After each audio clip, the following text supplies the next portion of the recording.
All right, now that everybody can actually hear my voice, right? I had to redo my intro because apparently something is happening where like devices are taking control of my microphone's volume and keep lowering it all the way to 0. I'm not really sure why.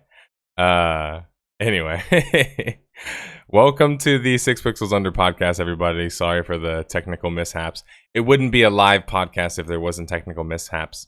This is episode 51.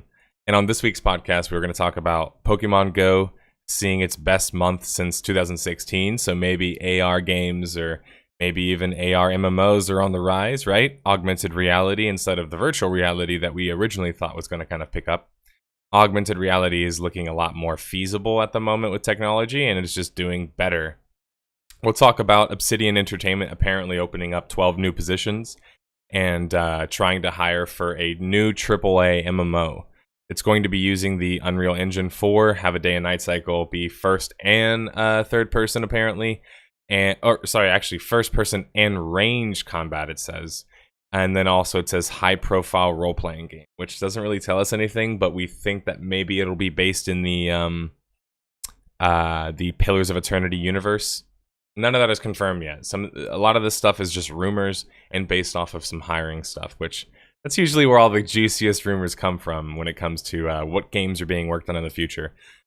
Each episode of 6 Pixels Under has a MMO Roundtable, or usually does. And this week's MMO Roundtable, which is the segment where, a weekly council meeting of passionate but diverse MMO fans just meet up, tackle a weekly subject for group discussion, and then hopefully have enough perspectives to cover a variety of opinions and I don't want to say perspectives again because I already said it, so I'll just leave it with opinions. This week's weekly topic is going to be, and it's presented by Scribbles. Scribbles is a developer who works on Defend the Night, or Into the Night. Sorry. I had to go back and redo this segment, so let me make sure I don't say the wrong name again. All right. Anyway, that question was presented by, this question is presented by Scribbles, who is a MMO dev currently working on Defend the Night. So I was right. Have you ever experienced a game mechanic or system that you thought was too punishing and made you irritated? What was it? And this mechanic or system, did it make you quit? And in short, what is too punishing in a MMORPG for you? That's the weekly question. I'll post that now just so everybody remembers. And remember, if you join the podcast lobby in just a few minutes, maybe another 30 or so, I will join you guys. And if you have anything to add, basically about that, I know it's kind of a specific question, so you kind of have to have at least a specific example on hand. But I'm sure many of you can think of a couple of examples of some maybe game mechanics or systems that you thought were kind of irritating or too punishing. I know I certainly can think of a lot. What did it say? Augmented reality is a heck of a lot more interesting than VR in general, but especially due to the casual audience, or a more casual audience. I would agree with that. I also think that level up mechanics are much more enjoyable when you can kind of do them in a way that gets you kind of moving around and having fun, and maybe not necessarily is the ultimate key of the game, but just a single aspect of the game. What I'm talking about, these augmented reality games, kind of like Pokemon Go, where they're almost like just like progression games, where initially the game didn't even have battling or anything of that sort. It was more so just about collection, and now obviously augmented reality is evolving even more. That now you can battle each other and have gyms and things like that in Pokemon. So it's becoming more and more interactive, because essentially the appealing thing for me with augmented reality is all they have to do is build minimum game mechanics, and then they can use existing social systems to build a game, right? In Pokemon Go, the idea of grouping up with other people, meeting other people, going out in the world and exploring, are any of these like new mechanics to the real world? Of course not. Right? We've been doing that shit for thousands of years. Where it's different is you throw in Pokemon, the chance to catch Pokemon, and you give someone the ability to do it on their mobile phone. And next thing you know, you've got apparently Pokemon Go seeing its best month since 2016 grossing over $176 million. That's kind of why I wanted to talk about this, is that these are like some serious numbers if these numbers are true. And it just makes me wonder, when are we going to start to see more augmented reality games? Now, recently we did see I believe it was a Harry Potter augmented reality game. I don't think there's a Star Wars one, but it doesn't surprise me if there would be one pretty soon.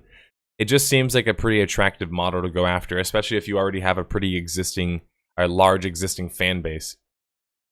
What I wonder with augmented reality is how it's going to affect the MMORPG markets, and if it will for any time soon. Because like at the core of it, like I said, you can build a AR game based off of social systems because it relies on people to do things.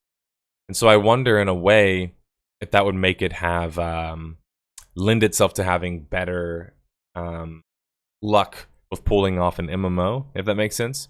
Doing augmented reality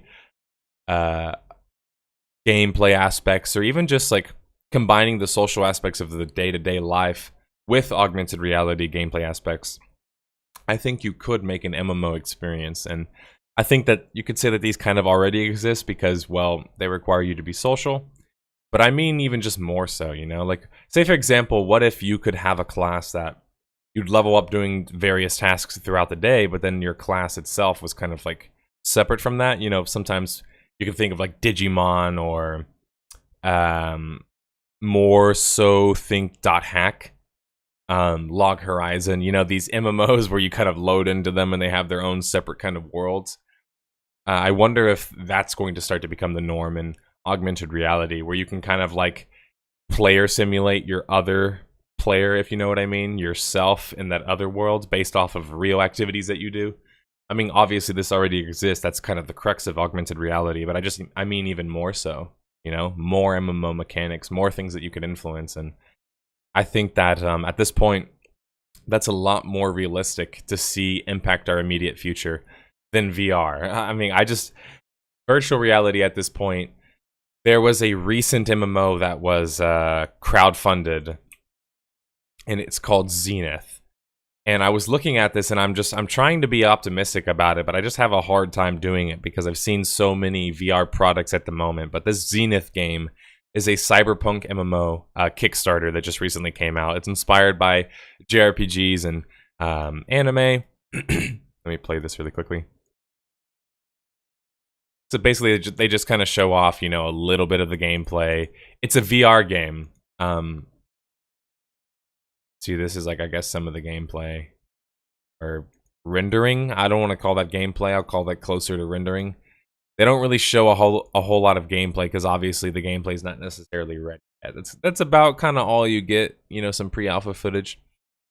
My point is that while from an idea perspective, this is very intriguing to me, and I'd very much like want this to be successful, or at least have some modicum level of success, because obviously early VR renditions aren't going to be overwhelmingly successful.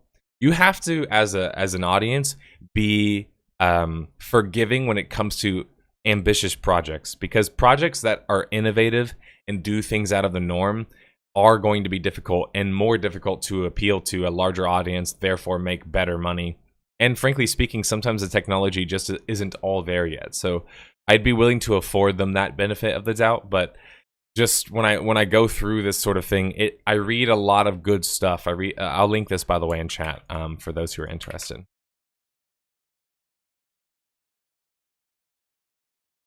You read a lot of good stuff here, you know, dynamic living world. It talks about you could have complex AI, real physics, which are all things I've, you know, complained endlessly about. A landscape that's evolved and shaped by players because you can conquer player settlements, crafting, customizable player housing. Says it features a large open world with no loading screens, which doesn't really mean anything, but okay. Instead of a holy trinity, every class can become each role depending on which skills you equip. Want to play the role of a paladin or a mage tank? The choice is yours. Okay, so saying that you have that choice to be able to pick that kind of class. I generally find those class systems to kind of be not very good. In my personal experience, it's much easier to just pick a class system that just functions the way it seems. And that's why most MMOs do it. It's because it's relying on the tried and true, D&D class/professions, and allowing those to kind of influence your game design, class design, and then also the lore and then immersion that kind of goes with playing that certain class. I find what's bad about taking that away and doing like open skill systems is that unless you have a skill system that's pretty, inventive, meaning like there's a lot you can kind of do with it, there's a lot of impact, it kind of just ends up feeling like I lose more identity and then I can't really specialize ultimately. Do you see what I'm saying? If everybody ultimately has the ability to do magic, what usually ends up happening is people do at least a small level of magic. A good example of this is like in a game like Rift, back in the day, most tanks in that game would at least have some form of magic, and I think it's just hard not to because of the benefits that it allows you. But it's like, if you have magic and another physical damage guy or a physical armor guy doesn't have magic damage or magic resist, you kind of do more damage to him than you would with physical damage. You know what I'm saying? So no matter what, magical abilities are always more appealing when sampled than when just picked on their own, if that makes sense. When it comes to class design, and I'll go full screen for this because I want to make sure everybody follows here, but when it comes to class design, classes are supposed to have downsides to them because that makes it easier for them to make them more effective at what they do. Now, what I mean is, like, if a DPS class is better at DPSing than it could be at healing or tanking, then you're just going to use it to DPS period anyway, right? And since it's built to DPS, it's going to do a much better job of DPSing than maybe a heal class would, although maybe you could build a healer as a DPS class. So it's kind of one of those things where it's like you could work against the grain, but ultimately you don't. And while that might be limiting in ways, I'll actually argue that it's better than maybe necessarily having no identity in your class system. Because if you have no identity, then again, the problem with divorcing magic from a wizard class is that a wizard class has a weakness to physical damage and is very squishy. So it has a lot of weaknesses for its apparent strengths. When you take away that apparent weaknesses and you give everybody the ability to dabble in something, it kind of means that they also lose the weaknesses of dabbling. Does that make sense? So like, although you have a weakness of dabbling in the sense that you can't be a specialist, and usually that is a weakness, you could be a tank who could heal, who could also DPS. And if you're allowed to be a hybrid, most of the time people will choose to be a hybrid if it's the better way to do it. And my best examples of this are just Asheron's Call and Darkfall, two of the biggest power fantasy MMOs that I've ever played and ever seen, have open skill systems. So I don't know of a lot of other power fantasy type games that have class systems, you know what I mean? It just seems like it's kind of something more that the games that don't have classes have the problem of, because they don't have any class identity and everybody kind of ends up doing whatever, There's no reason to just pick specifically this path. Like there was in Galaxies. Galaxies didn't have classes, but the reason why you picked certain things to focus on was because essentially you wouldn't be able to grind the other things anyway, but also you just didn't have a choice. Like you had to make certain choices of like a prerequisite class to get this, bounty hunter thing. You need to be a pistolier or a rifleman, whatever it was, right? And a pikeman. You had to have these certain like prerequisites to do that. And so I think that there's other ways to do that kind of skill system, and I'm not going to talk too much about it anymore because who knows? Maybe they have a great system planned, but I only brought up Zenith because I want to be excited for games like this, but I just find it hard to be able to pull off a VR because, guys, MMOs, period, are hard to pull off. Think about how many MMOs have launched, high-profile launches. I'm talking millions and millions of dollars, who you guys don't even see anybody playing anymore. I mean, literally nobody is playing those games, period, anymore, because some of them weren't able to be saved. And now think about the scale needed for a virtual reality game, period, and then think about a virtual reality MMO. It's just like, I honestly, unless it's going to be kind of like a lobby system sort of game, like a multiplayer online RPG, hey, we'll talk about that a little bit later, right? Whenever I rant about the differences between a multiplayer online RPG and a MMORPG, because I found an interesting discovery this week about that. That's kind of what it strikes me as. And so I almost feel like maybe this game would be better off not trying to be an MMO or advertise as an MMO, and instead just say that they're a multiplayer online RPG. They have kind of like the base for it. They're trying to be inspired by anime and JRPGs.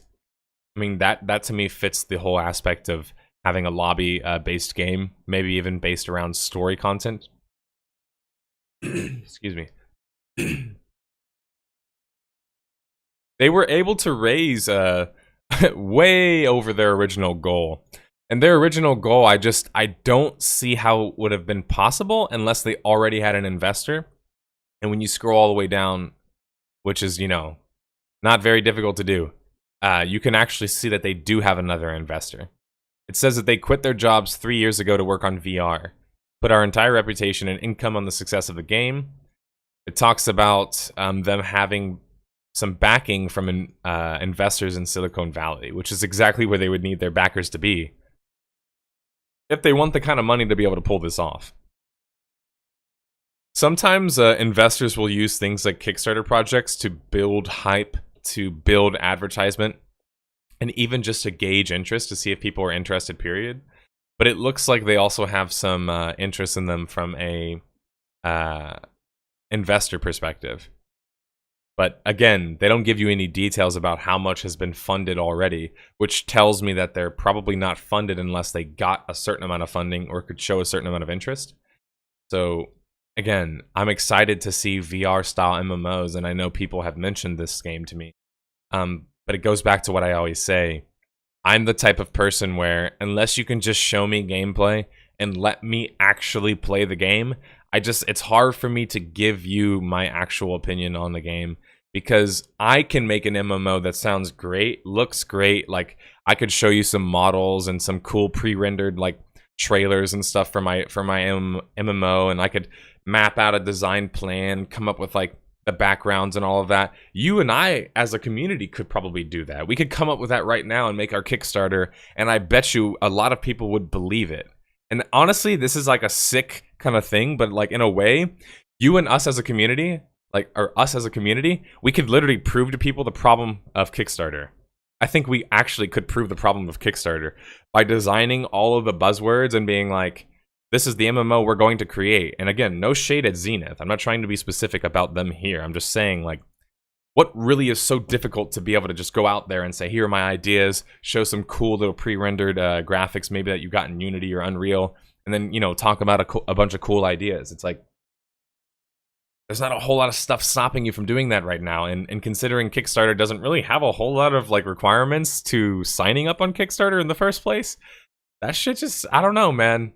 That's kind of what I'm saying, is I'm just a bit worried. I don't really know if there's a big enough barrier of entry to get onto Kickstarter to be an MMO, period. And so it's surprising to me that this game was able to fund so much so quickly on essentially just a promise. You know, like I don't see anything here to be worth getting invested into as an MMO fan, as a massive multiplayer online fan, because I think VR and I think 20 players. I think 30 players, maybe 40 players. I mean, like 64 players. Like, what are we talking about here? 100? Are we going backwards on what we define to be MMO in terms of player count? I just don't really see that as being that possible, and so I'm just voicing my concerns about that.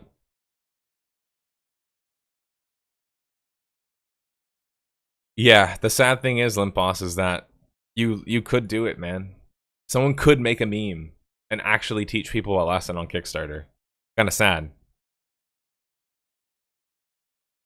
I'm thinking that as well, by Naruto. I'm thinking that VR MMOs for a long time coming are actually going to be multiplayer online RPGs. They're not going to be massive multiplayer online RPGs. And speaking of multiplayer online RPGs, that's a good segue for my for my soapbox segment, all right? So soapbox time. It's come, finally. I found something linking me as far back as possible. For the longest time, you guys have heard me banging the drum of two different definitions. You've heard some of us in the community talk about multiplayer online RPGs. and you've heard some of us talk about massive multiplayer online RPGs. Most of the time you see current games of that sort mentioned, of either sort, they're called a massive multiplayer online RPG. But what if I told you that there was a game that came out before a massive multiplayer online RPG did, and actually fit the criteria of a game that wouldn't fit the criteria of a massive multiplayer online RPG, and yet was greater than the criteria that maybe fit a MUD, a multi-user dungeon, or a text-based game? There is a game that was like in between those two different games, those genres, if you will, the MUD genre and the MMORPG genre, and it's kind of a forgotten genre because it didn't have a whole lot of games attributed to the genre, and they kind of got rid of the name so quickly because essentially they never scaled the name up with current day. This is some definite ranting time, so get ready. So I'm looking around, and I just go back randomly to look at when Neverwinter Nights came out, the Neverwinter Nights AOL version of the game. And I zoom in and I just see this thing, and I'm like, no fucking way. This whole time, there was a game that was linked all the way back to 91 that was described as a multiplayer online RPG game. Which means that this whole time we've been complaining and saying that the names don't make sense, that massive multiplayer online RPGs don't really match multiplayer online RPGs. They're similar, but they're different where it matters, right? They're different in certain key aspects that just, I couldn't ever get over that fact. And now I've found a game from 91 that launched on AOL that was a role-playing D&D based game that wasn't a massive multiplayer online game. And the reason for it not being considered a massive multiplayer online game is essentially that the amount of players which could connect to the game weren't enough to be considered massive at the time. As it says right here, the capacity of each server grew from 50 players in 1991 to 500 players in 95. That actually wasn't enough to qualify at the time, technically speaking, as an MMORPG. And so the way it goes is capacity of servers for MUDs were able to pass over over 50 players. They could get all the way up to 64 players. So the game genre that came before multiplayer online RPGs and the one that came before MMORPGs, that genre could reach about 64 players. When multiplayer online RPGs came out, in this case Neverwinter Nights being the first of its name that at least I can find, it only allowed for 50 players. And so when Meridian 59 comes out, and Meridian 59 I think comes out the next year. Yeah, so Meridian 59 comes out the next year. That's a 96. 96, this is the first time that we ever see the name massive multiplayer online RPG game. Was Meridian 59. The reason why most of you don't remember Meridian 59, which hilariously, guys, was created by one of the guys who coded Pokemon Go and Google Earth. I'm not sure if y'all knew that. I should have started with that segue. That would have been a hilarious segue, but John Hank founded Niantic. And Niantic, of course, is behind Google Earth and Pokemon Go. So this guy was connected to MMOs since the very beginning. So I don't mean to be all weird and like totally blow some of your minds, but the augmented reality shit is a lot more closely tied to MMOs than you even realize. Like, we're talking about it, it's right here. The guy who created or was part of creating the first MMORPG ever is now creating one of the biggest augmented reality games. You gotta start paying attention. Shit's going to start happening, that's for sure. Anyway, the game that came after this, of course, everybody remembers this game, EverQuest. EverQuest came out in 99, and that's the first, what you would call, commercially viable and successful MMORPG. So it's oftentimes dubbed the first MMORPG. It's not the first, but, you know, it's considered the first because it was the first popular. Meridian 59, I think, has some aspects of its gameplay that technically maybe might not be fully 3D rendered.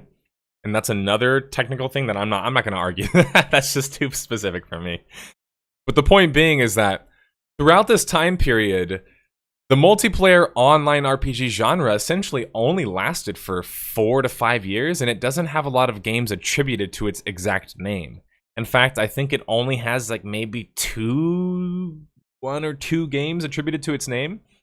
So what I found most interesting about this is that as MMOs grew in scale and the size of their player counts grew from 64 players to 256 players to 500 players to 1,000 players. As of the end of the 90s, the barrier to break was 1,000 players on a server, right? Like that was kind of like what was considered an MMORPG at that time, just based on industry standards. Obviously, multiplayer online games were never able to reach that level of size. In the case of Neverwinter Nights, it says that they were able to boost up a server size to 500 players, but just so you guys know, when they say server size, they don't mean in the same instance. So there's still a little bit of caveats there, even though they were able to reach higher than the 50 players they were originally at. So this actually matters because essentially it's a forgotten genre. The multiplayer online RPG game, it's a forgotten genre. It doesn't even have its own place to visit, right? I can't even go to the multiplayer online RPG page, whereas I can go to MMORPG. And that to me matters essentially because of this. If we look at some current day games, and these are games that I talk about all the time, right? Elder Scrolls Online is a game, to me, I struggle to see a way that you can't say that it's supposed to be called a multiplayer online RPG. So as it stands right now, I think between the current, let's say the current popular MMOs. If I search current popular MMOs, these are the games that come up. And these are pretty accurate. You know, like you see these names a lot. WoW, Guild Wars, ESO, RuneScape, EVE, SWTOR, Black Desert, Terra. Like you've seen all of these games, Final Fantasy 14, etc. Obviously, there's more games here. I just literally typed in current popular MMOs. Now, what I find the most interesting about this is that, again, according to the massive part of the massive multiplayer online RPG, a good portion of these don't even qualify for a massive multiplayer online RPG. For example, Final Fantasy 14 in single instances, you're lucky to see over 100 players.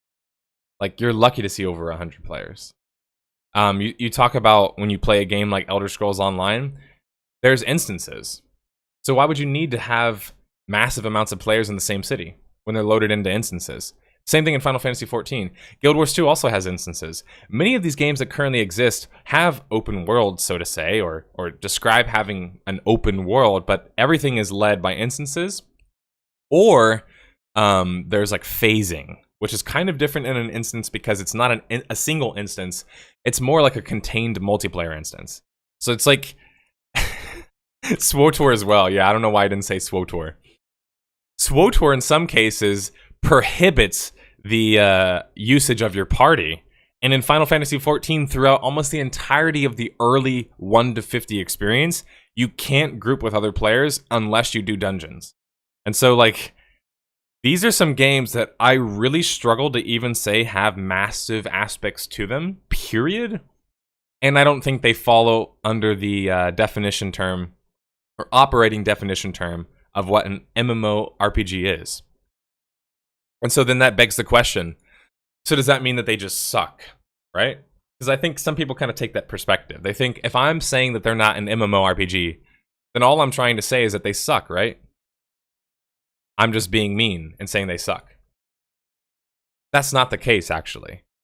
The reason why I think it matters is because if you stop calling those games essentially the wrong name of the genre, you'll actually do them a lot of favors.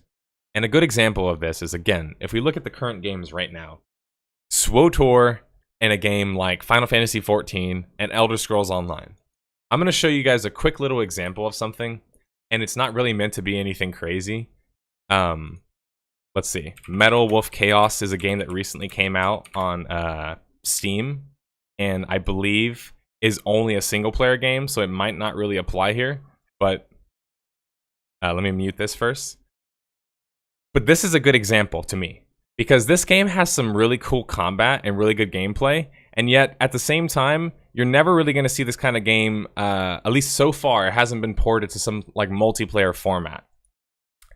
Bear with me here, but my theory is, what if you could have a game like this in a co-op experience, right? Where you load in with 3 other friends and you go through all the same content, but you do it as a group. Everything's scaled based on difficulty levels, so it's more difficult, etc. I don't know. What do you guys think of something like that? The reason why I mentioned something like this is that this kind of gameplay isn't typically something you would associate with a MMORPG. So when you look at this, you would think this is not possible to be in an MMORPG, and maybe it is someday. Maybe you could have gameplay like this in a massive multiplayer online game, but generally speaking, you're not going to be able to do that. And so essentially to me, the way I see it is you have to be able to give something up if you're going to have this kind of gameplay, right? I love this kind of gameplay, but I can't have 600 people in the same, screen, in the same instance, in the same area doing this kind of gameplay. And so that's kind of where the multiplayer online RPG genre comes into play, is because the multiplayer online RPG genre isn't trying to have more than like 50 players, right? Maybe even 500 connected to the server itself. But it's not trying to have more than, I believe the biggest size of a single instance is smaller, by the way, than 50 players and 500 players. It's so hard to find information because the game didn't run for that long, because it wasn't cost effective for the time. You had to pay for hourly time, and that's just because back then AOL, things were totally different.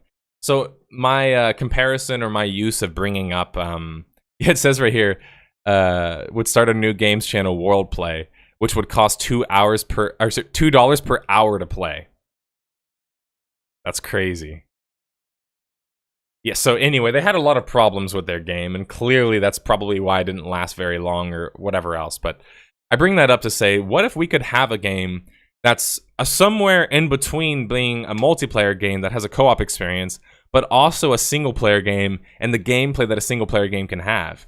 And I would wager essentially that does already exist. It just doesn't exist as great as it could exist.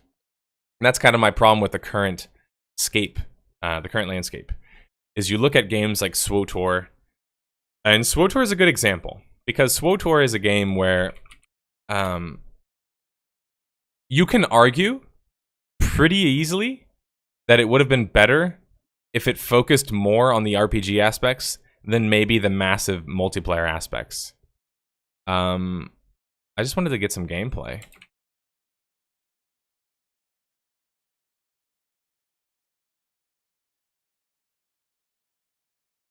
Right, so like, this is kind of how the story experience works in SWTOR if you're not familiar with it. You have little cutscenes. It's fully voiced.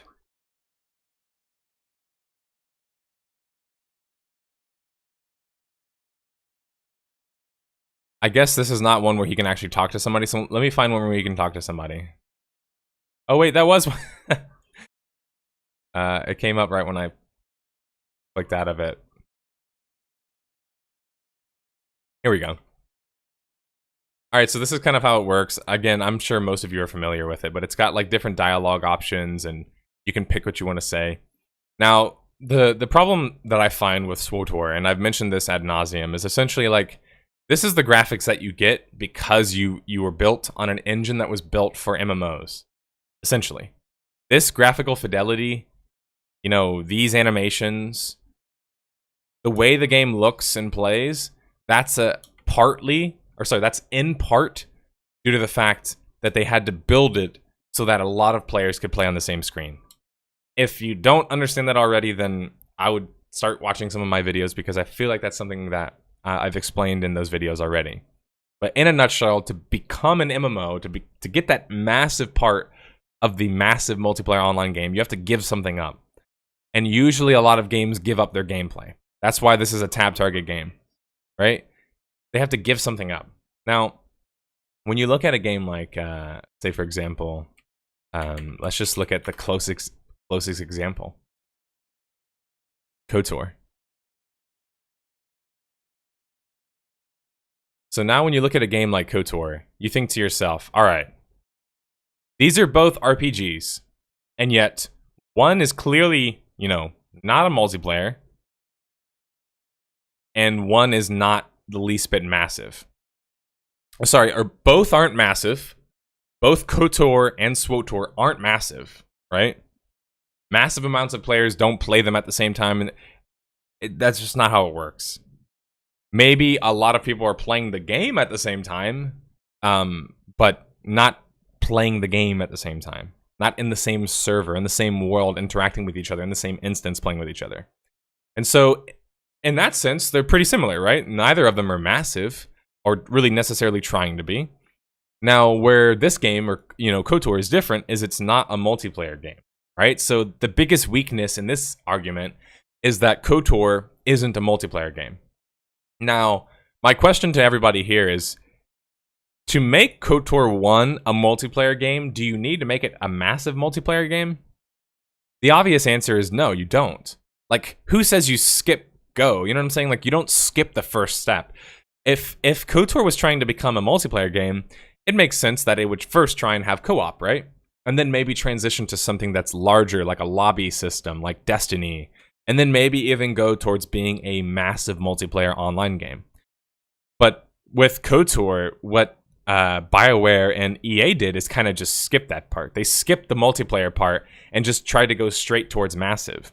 Except the problem is that they made so many concessions to going massive, it's not like they got a whole lot of benefit for doing it, really. You know what I'm saying? What benefits did they go from being massive?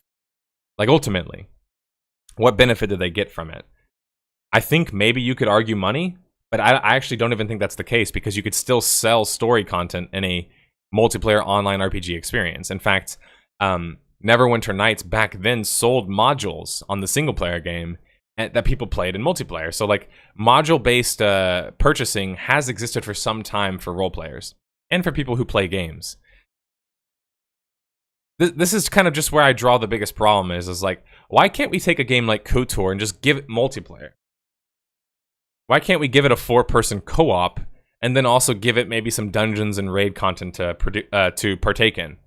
Why does it, to have multiplayer or to have a raid or a dungeon or content that you could work together with, or having some sort of social system, automatically make it a massive multiplayer online RPG? Well, my argument is that it doesn't, or at least it shouldn't. It shouldn't, because I don't see how you can just skip that part, right? You can't just skip the aspect of being a multiplayer game. Oh, sorry. And then go straight to being a massive multiplayer game. Not when you already come from a pre-existing RPG. Now, I'm not going to sit here and say that if they were to go back and do it again, they have to make it a multiplayer game first. When I say have to, I'm talking about from learning from your mistakes, right? Using the hero engine because they needed to make SWTOR a massive multiplayer online game, I struggle to see how that was ever a good decision. And I'd love to talk to somebody who actually was more so in the know. Though at this point, I don't think they will talk about it anymore, because it's like radioactive to talk about failing MMOs or an MMO that is failing. Daniel Erickson, for example, has talked about SWTOR before and has talked about it being received as a failure. But I don't know necessarily if he would admit that the hero engine was just a big blunder, because that's kind of a big thing to admit. The hero engine doesn't really get used in any other game, and isn't currently used in like current market, except for maybe the repopulation, which has a slew of issues as well. Basically, what I'm trying to say is like, the engine choice sure could be a big reason why the game didn't do well, or them just trying to make it so massive was probably the problem in the first place. So how about in the future we design a game that maybe we want to have a multiplayer aspect or function to, we just slow it down. Like, why does it have to be massive? Like, I mean that question seriously. I'm not just asking that to be like funny.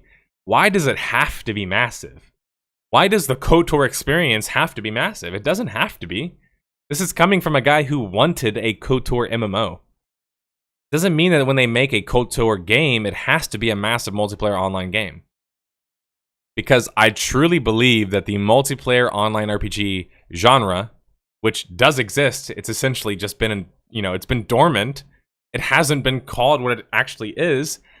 I think it's a unique enough genre to be different from the MMORPG genre.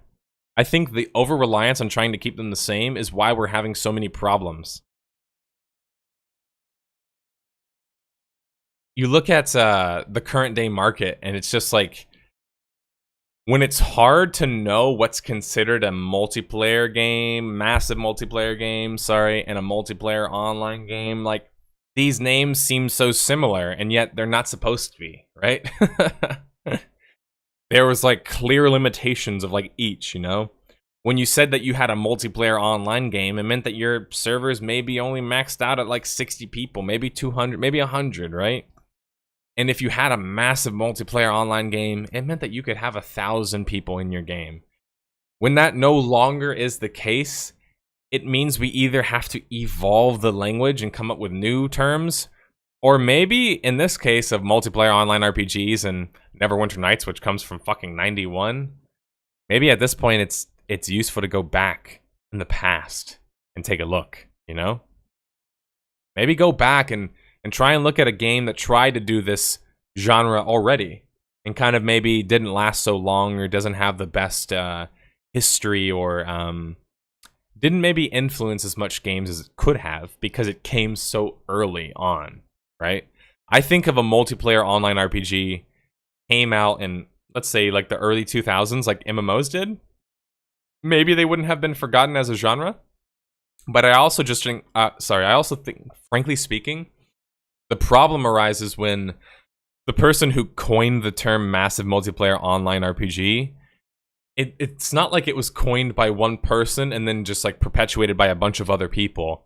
It quickly already was having trouble being defined. Like early on, there was certain games that weren't the same as other games in the same genre. So like, I think the term period has always been complicated to assign to certain games.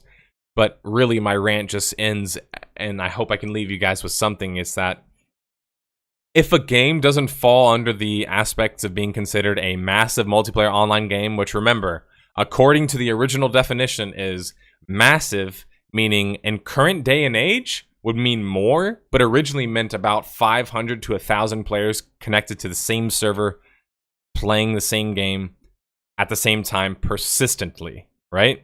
So the persistent aspect is the second aspect of the MMO. The third aspect is, of course, the social aspect. You can call it player interactivity. You can call it, like, whatever word or terminology works best for you. But those are, like, the three pillars, right? A multiplayer online RPG game is so similar. It really is, especially because it's also an RPG oftentimes. So you've got the multiplayer part, right? So you can have maybe a dozen, maybe 24, maybe 64 players, but it's not massive. It doesn't have massive open world PvP. It's not trying to have massive person raids. The city isn't littered with hundreds of people. It doesn't have massive player housing that's public out there in the world, right? These games don't have aspects like that. They're instance. You load into another instance. You can customize your environment, you can customize your world, but it doesn't necessarily mean that you can do it at a large scale. So think of a game like, what's that damn game called?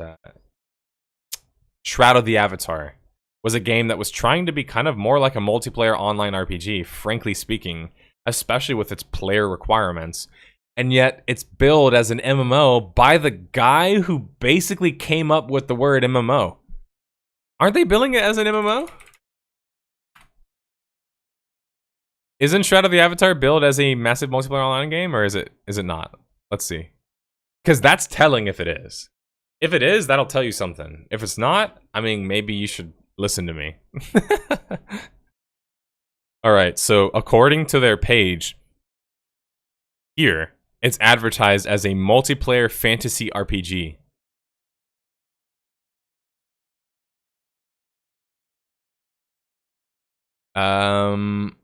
Multiple MMO gameplay features. Doesn't say it's an MMO, it just says it has MMO features, which is, by the way, very smart that they would describe it that way, just in terms of protecting their ass. There's a single player offline mode, a single player online mode, a party mode online mode, and a multiplayer online mode. Yep, this is a multiplayer online RPG. Basically, exactly, this is a multiplayer online RPG. This is just hilarious because I feel like this just basically offers more credence to what I'm saying. Shroud of the Avatar, created by the guy, Richard Garriott, who came up with the term MMORPG, didn't even call his own game a massive multiplayer online RPG. What does that tell you? To me, it tells me that he didn't think it fell under that definition. He thought that the operating definition of a massive multiplayer online game did not apply to Shroud of the Avatar. Isn't that crazy? I mean, this is another, like, we discovered this shit on stream. Like, this is another wrinkle to the case. And yeah, that's another thing too. Wepa Jumpman mentioned another really good example that I didn't even think about in terms of talking about the timeline. I mentioned Phantasy Star, but I didn't talk about its timeline. The original Phantasy Star came out in 2000, guys. That's a long time ago. So multiplayer online RPGs have been coming out actually pretty steadily. They just haven't been called anything. In fact, if you look at the genre right here, they're just calling it a single-player multiplayer game. They don't even know what to call it. Shroud of the Avatar is calling it a what do they call it? A multiplayer fantasy RPG. So at this point, why don't we just fucking call it what it's supposed to be called, which is a multiplayer online RPG? It just seems like it'll do us like a lot of favors to have an operating definition for these for this genre of game that clearly exists and has existed for some time now, doesn't fit the norm of what's currently being described, and still isn't being called out. So really, like, for you guys watching right now, we're just a small group of people. We can't impact everybody, but if you can do your part, and when you hear people talk about Phantasy Star Online, Shroud of the Avatar, when you hear them talk about Elder Scrolls, these other games that have very similar gameplay-like experiences with a lobby city that you can kind of use as a lobby. You can group up with other people. There's group content, but it's focused on story and kind of working together. PvP isn't really a big focus in these games. If you can start calling those games multiplayer online RPGs, I'm not joking when I'm saying this. I know it seems like I might be just being too anal about the terminology. It'll do a lot of help. Like, I seriously mean that. You guys will help the genre a lot if you start calling these games what they're actually supposed to be called. Because now we'll have a new genre, essentially, erected in between that metaphorical space that I was talking about at the very beginning of this rant. And I think games like Phantasy Star Online, which, by the way, Phantasy Star Online 2 is coming out pretty soon, guys, in the US, in the Western market. So again, multiplayer online RPGs aren't going anywhere, right? They're not.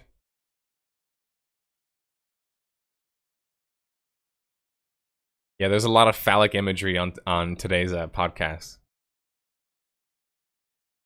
Like Elite Dangerous, it's sort of multiplayer if you want it to be. Exactly. And so it still operates under the idea of being a single-player game, right? It can be single-player. It just also allows you to be online.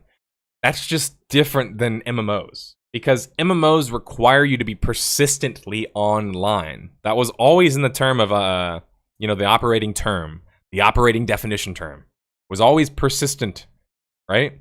And so that's why I've always been hard on Elite Dangerous and considering it a MMO, is because you can't choose to be online in a MMO. That's just not how a world is supposed to function. Choosing to be online seems more like a multiplayer online game to me. And anyway, I'm just glad that I can kind of find a way now to package this all into a video, because I think I'm going to do a video on this actually pretty soon. I just finished the script for my MMO business model video. I'll link that one, or I'll show you guys a little bit of that one here. This is what I went through so far.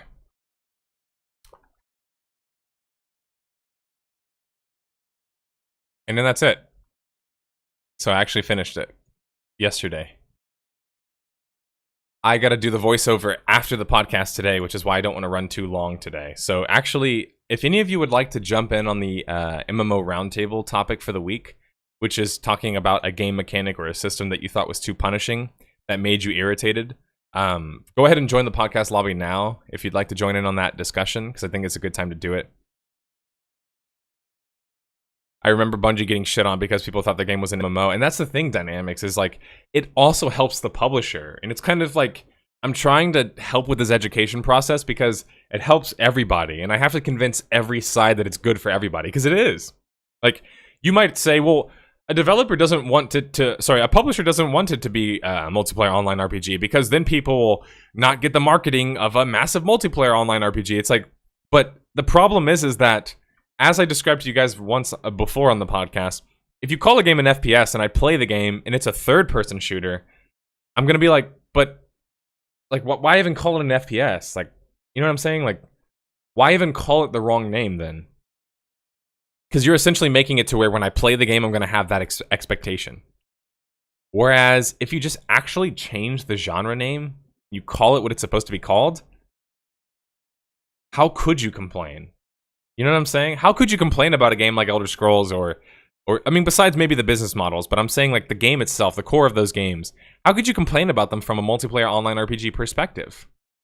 They fall under that criteria. That's the kind of game they are. They seem to be having enough people interested in them to be doing a good enough job at that. So I couldn't see what the problem would be, even from the publisher or developer perspective, of calling it the correct terminology.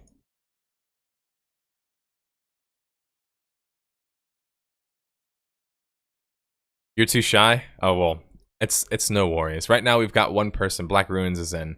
Somebody else, please give Black some company so he's not the only person.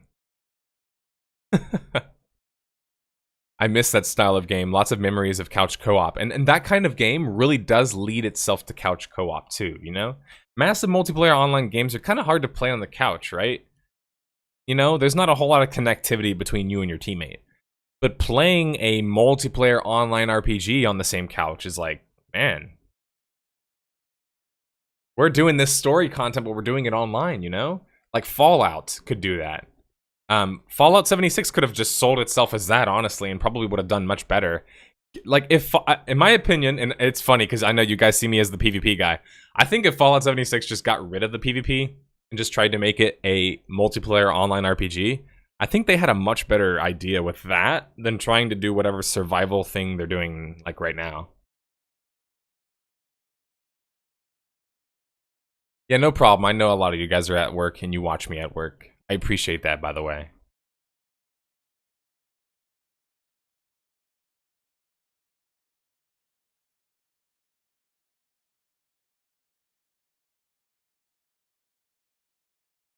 $500 is a minimum value that most MMOs should have. Well, technically speaking, 500 was the number back then. Yeah. Oh, I see what you're saying. Because the multiplayer online RPG genre is about 500 or so at its cap so far. So you're saying that it has to kind of be more than... You know, I have to look more into that. And it's hard because I don't know if I can find Neverwinter 1991 playable. But maybe I can talk to somebody who did play it. Because I actually know a couple of people, even a couple of developers who played those games and were inspired by those games. So I could maybe try and reach out, talk to them, see what they remember about it. I could also just do a lot of research. I think Justin Olivetti did a game archaeologist article on Neverwinter. So maybe I could, just to make sure, because when they say 500 players connected to a server, again, that doesn't really mean a whole lot to me because, like, Overwatch has tons of people connected to the server. But they're not connected to the same lobby. They're not in the same exact game. You know, they're all playing the same game. It's like when people say League is an MMO because millions of people are playing it, it's like, technically you're right. Millions of people are playing it. They're playing it at the same time, but they're not really playing it together in the same world. So the persistent part kind of does matter.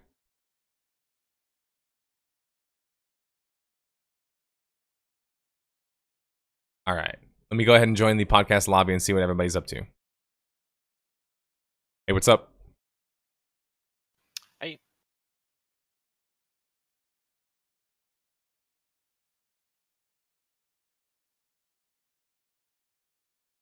Sound check again? Sorry, I had to change my sound.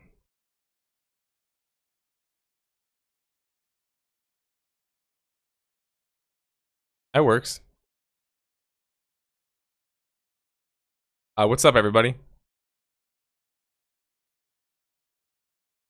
All right, well, let's go ahead and get into this week's question then. Have you ever experienced a game mechanic system that you thought was too punishing and made you irritated? What was it, and did this mechanic or system make you quit? In short, what was it, or was it too punishing for an MMO RPG for you? And again, that was presented by Scribbles. of Defend the Night. So thanks to him for asking that question. And I'll go ahead and start with the first person to raise their hand in chat. It looks like I was about to raise my hand first. I guess I can raise my hand first. Shit. Oh, Limpos is faster than me. All right, Limpos, take it away.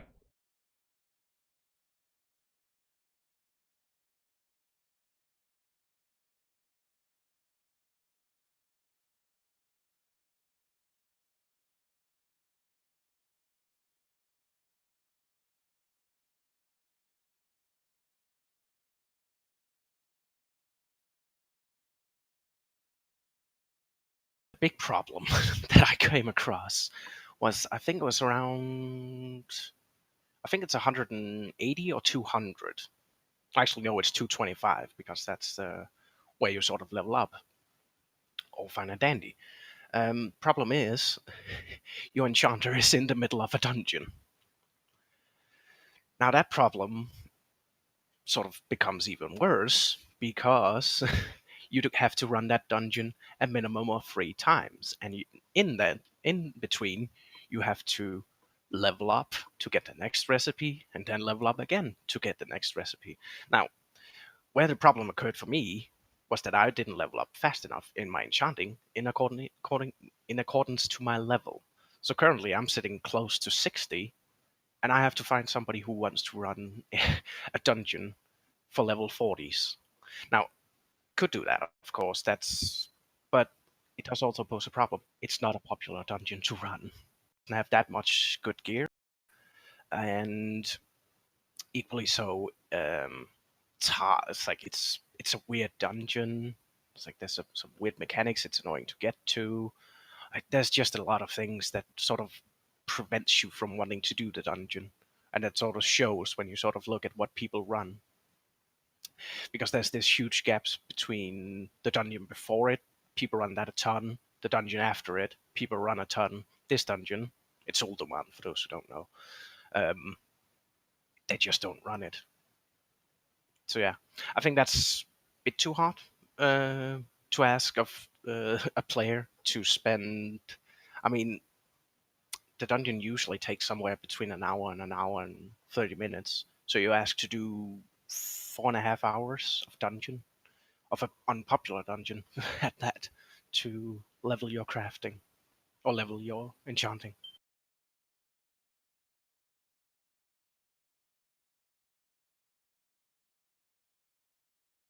All right. I'm next, and I guess I'll have to go with an old school one, of course, because at this point I feel like the worst game mechanics or punishing systems come from the older games.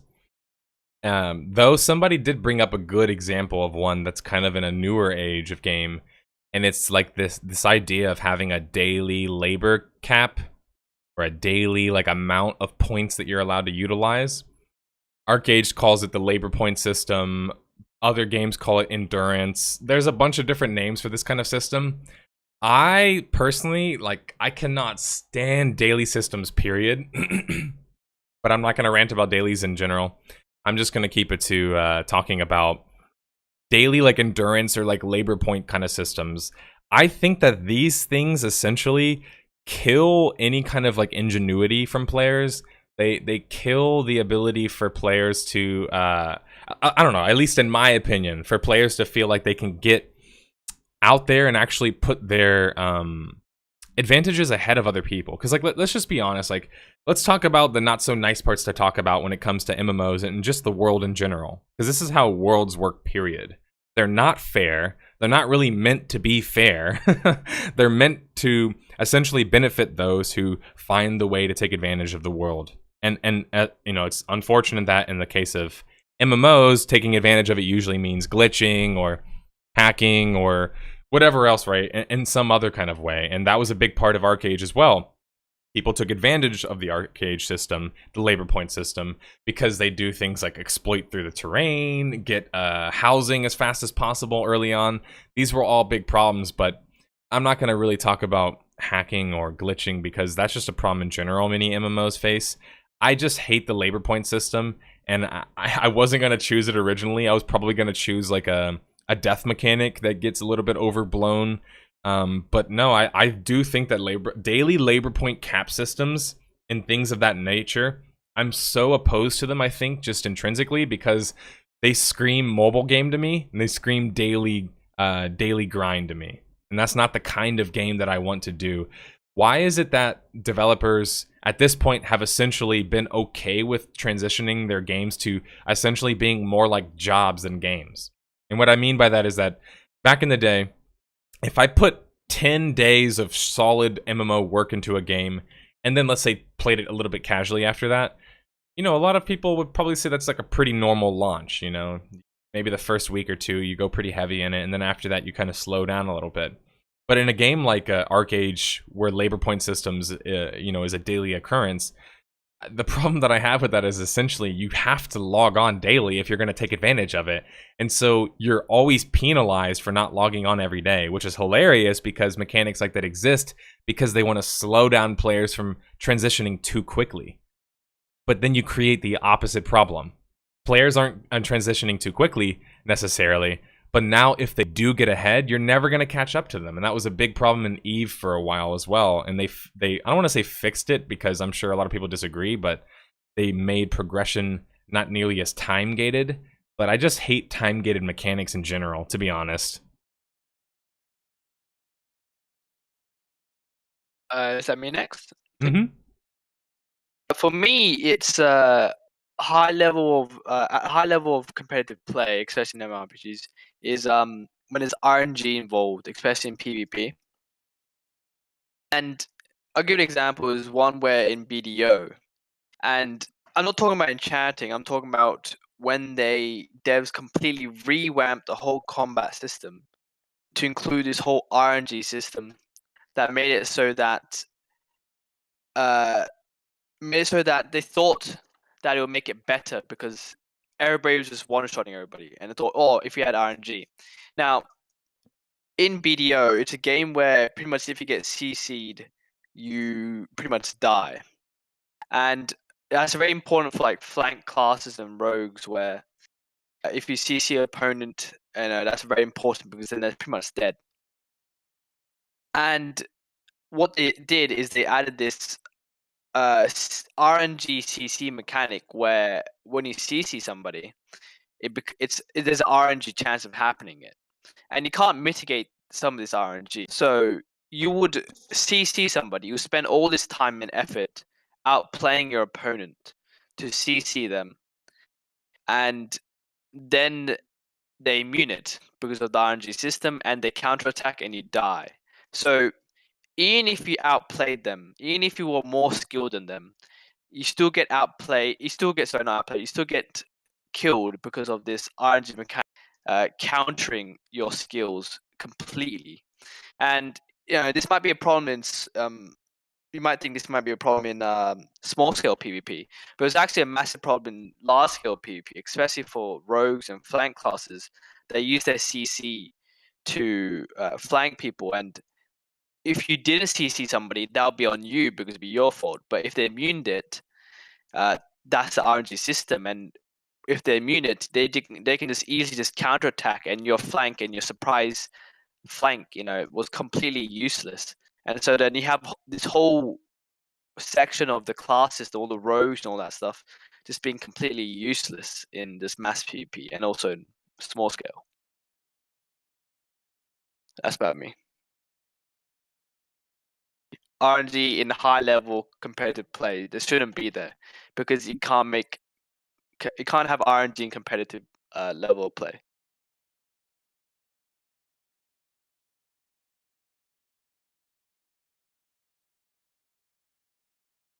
Mr. Carlo, you there? Yes, I'm here. I thought Black just fizzled out. One of that last thing, but yeah, I'm done. Yeah, please.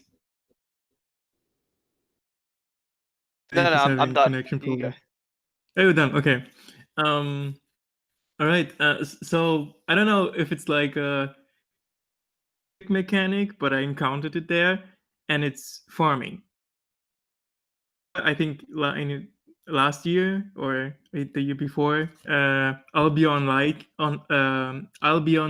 came out, and a big focus was, and I wanted to be a woodcutter, like this guy that has huge stacks of wood and can just sell and resell this stuff, because you can there are like 5 grades or 5 levels of materials, and you can't maximize everything. I was figuring out how to be the most effective person in my guild, and the guys basically got like 1 stack of wood, and I had 5 at the same time because I figured out the route and so on. But at some point, after playing 3 days straight, I was only gathering stuff, gathering wood for the guild hall. I realized I'm not doing anything else, like not doing any group content, not fighting, not anything, because farming took everything, and farming wasn't fun. It was just clicking on a resource and then waiting like a few seconds. And a while ago, I showed this game, Jacksmith. It was like a browser flash game in which you basically had various weapons in certain ways. And I think farming in all MMOs are horrible. They're done very poorly, and there's no mechanic behind it. It's always click on something instead of like a small mini game or effectiveness where you plant your plants, for example. If the soil is good enough, or if it rains there, like stuff like that. And every time I encounter farming in a game, soon after that,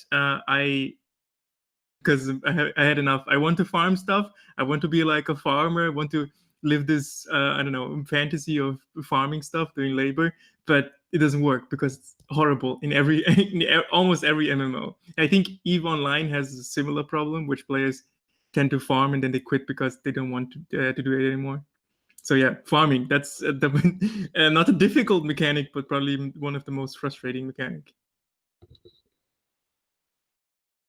I think that honestly that has to do, by the way, feel free everybody to talk now if you have something that you wanted to respond to. I'm trying to still figure out how to make sure that everybody doesn't forget what everybody else's argument is, but I don't like to do it bit by bit by bit, because then it just feels like, by the time it's your turn, you've already argued for like 10, 20 minutes about something that you know what I mean? Like, I feel like it's just better to get whatever your particular thing is off your chest. So maybe we just had somebody in chat fucking, or maybe we could write up a sentence before, just, put our simple thoughts in a sentence form so we remember what the fuck everyone was trying to say. But I remember this time, because there was only 3 of us. I'll start with the farming thing. The farming thing, this has a lot to do with the thing that Limpos and I always like kind of jokingly make fun of, but it's also just true. And so it's like sad in a way.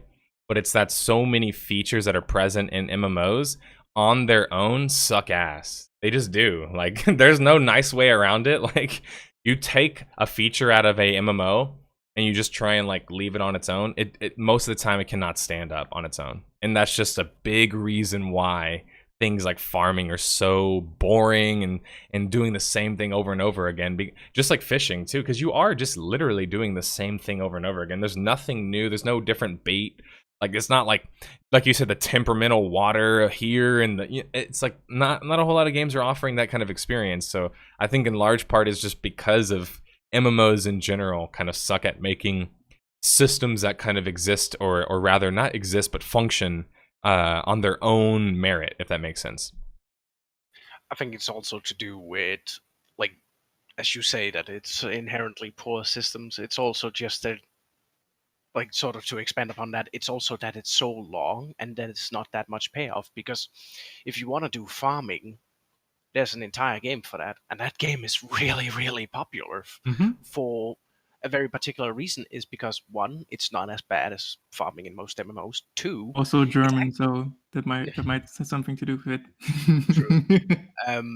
But it also has a way faster progression. Like, you can actually, in that game, you can sort of proceed quite fast from like small farm to sort of having a lot more stuff like that. Whereas in MMO, I mean, you can spend 10 hours and you maybe make 1 weapon if it's really at the top we're sort of starting to talk. But yeah, essentially that. To also add to what nerdSlayer said and how we've sort of discussed that before. I mean, there's a reason every single time that we see any kind of MMO aspects implemented into single player, we call it that. We call it, oh, they put MMO things into a single player, and everybody knows that's a huge negative. It's true. It's like when someone's like, man, this game has MMO like questing.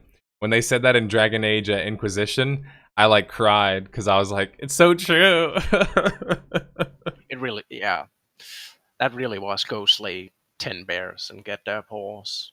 I want to pick up on what Lempo said about the dungeoning aspect, and sometimes it's difficult to get groups, and sometimes it's required to do something. I had a similar experience with Champions Online, which is my want to try it MMOs again. Years ago, I got to a nearly level cap, and I didn't realize how hard it actually was, because as soon as I jumped back in and I got into the first dungeon, I got crushed. And it's fine to get crushed, when you're alone and not in a group, but also that game doesn't encourage grouping. So it's kind of a conundrum of, oh, you have a really difficult dungeoning here, so go level up in the world and then come back after you are way over leveled for that dungeon to just go for yourself. And yes, so yeah, dungeoning is sometimes or dungeon raiding is sometimes difficult in MMOs, especially when group play is not encouraged. Well, my point wasn't so much, or was that just something to add to that, to the whole dungeon aspect? Exactly, like that's only not the thing that drove me away from that game a second or a third time. Yeah, it's sort of weird because I mean, as we see here with Classic as well, like as I mentioned, like this particular dungeon I was talking about was not that popular. I think it's also Marathon. Now Marathon is somewhat popular because you can skip most of the dungeon, and you can actually skip all the hard parts of the dungeon. The really annoying things, at least. I can only speak for myself as a healer, of course. Really annoying, a lot of AoE damage. Everything else is just big stone dudes, stone giants and such, and well, also a couple of smaller stone things and a couple of basilisks, which silence. Still not that big a problem, not compared to like these tree things or big plants that just spew out AoE damage all the time. And I mean, what else was there? I think Black Fathom Depths was not that popular as far as I noticed. Like a lot of people seem to skip that, like they did Ragefire Chasm, Wailing Cavern, because that's in the Barrens.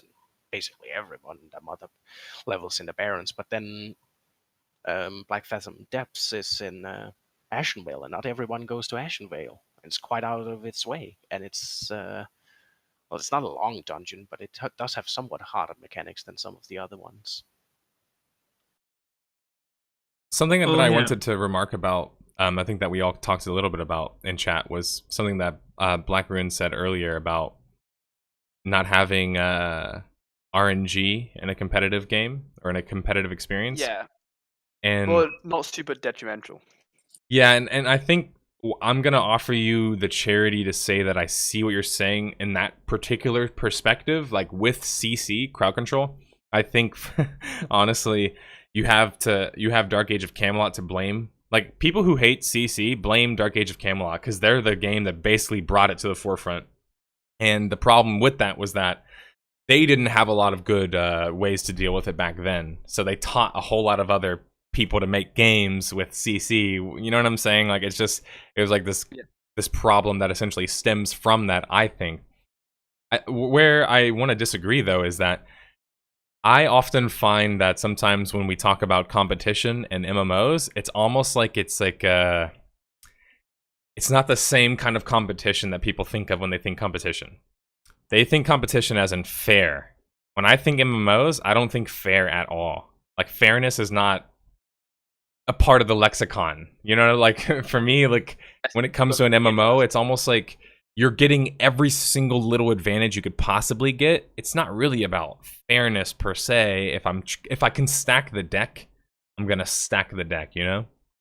Whoever is more prepared, yeah. So I think that in that case, like, unless you're gonna have Arena or you're trying to have an MMO that's based around being like competitive, I guess, then yeah, ultimately you're gonna have a lot of mechanics that take away from competition, and MMOs oftentimes do have a lot of mechanics like that. What I will say is the over-reliance on crowd control in PvP, like I said, I just think Dark Age of Camelot kind of started that problem, and it's just a matter of it's much easier to code something that just keeps you from moving than to code your character to move much more fluidly or to code a physics engine in. You know, it's much easier to code in you can't move for 3 seconds. And I know from experience, than coding, let me try and hit you from across the map when your target, model isn't close enough. Basically, Yeah. CC's lazy, is what I'm trying to say.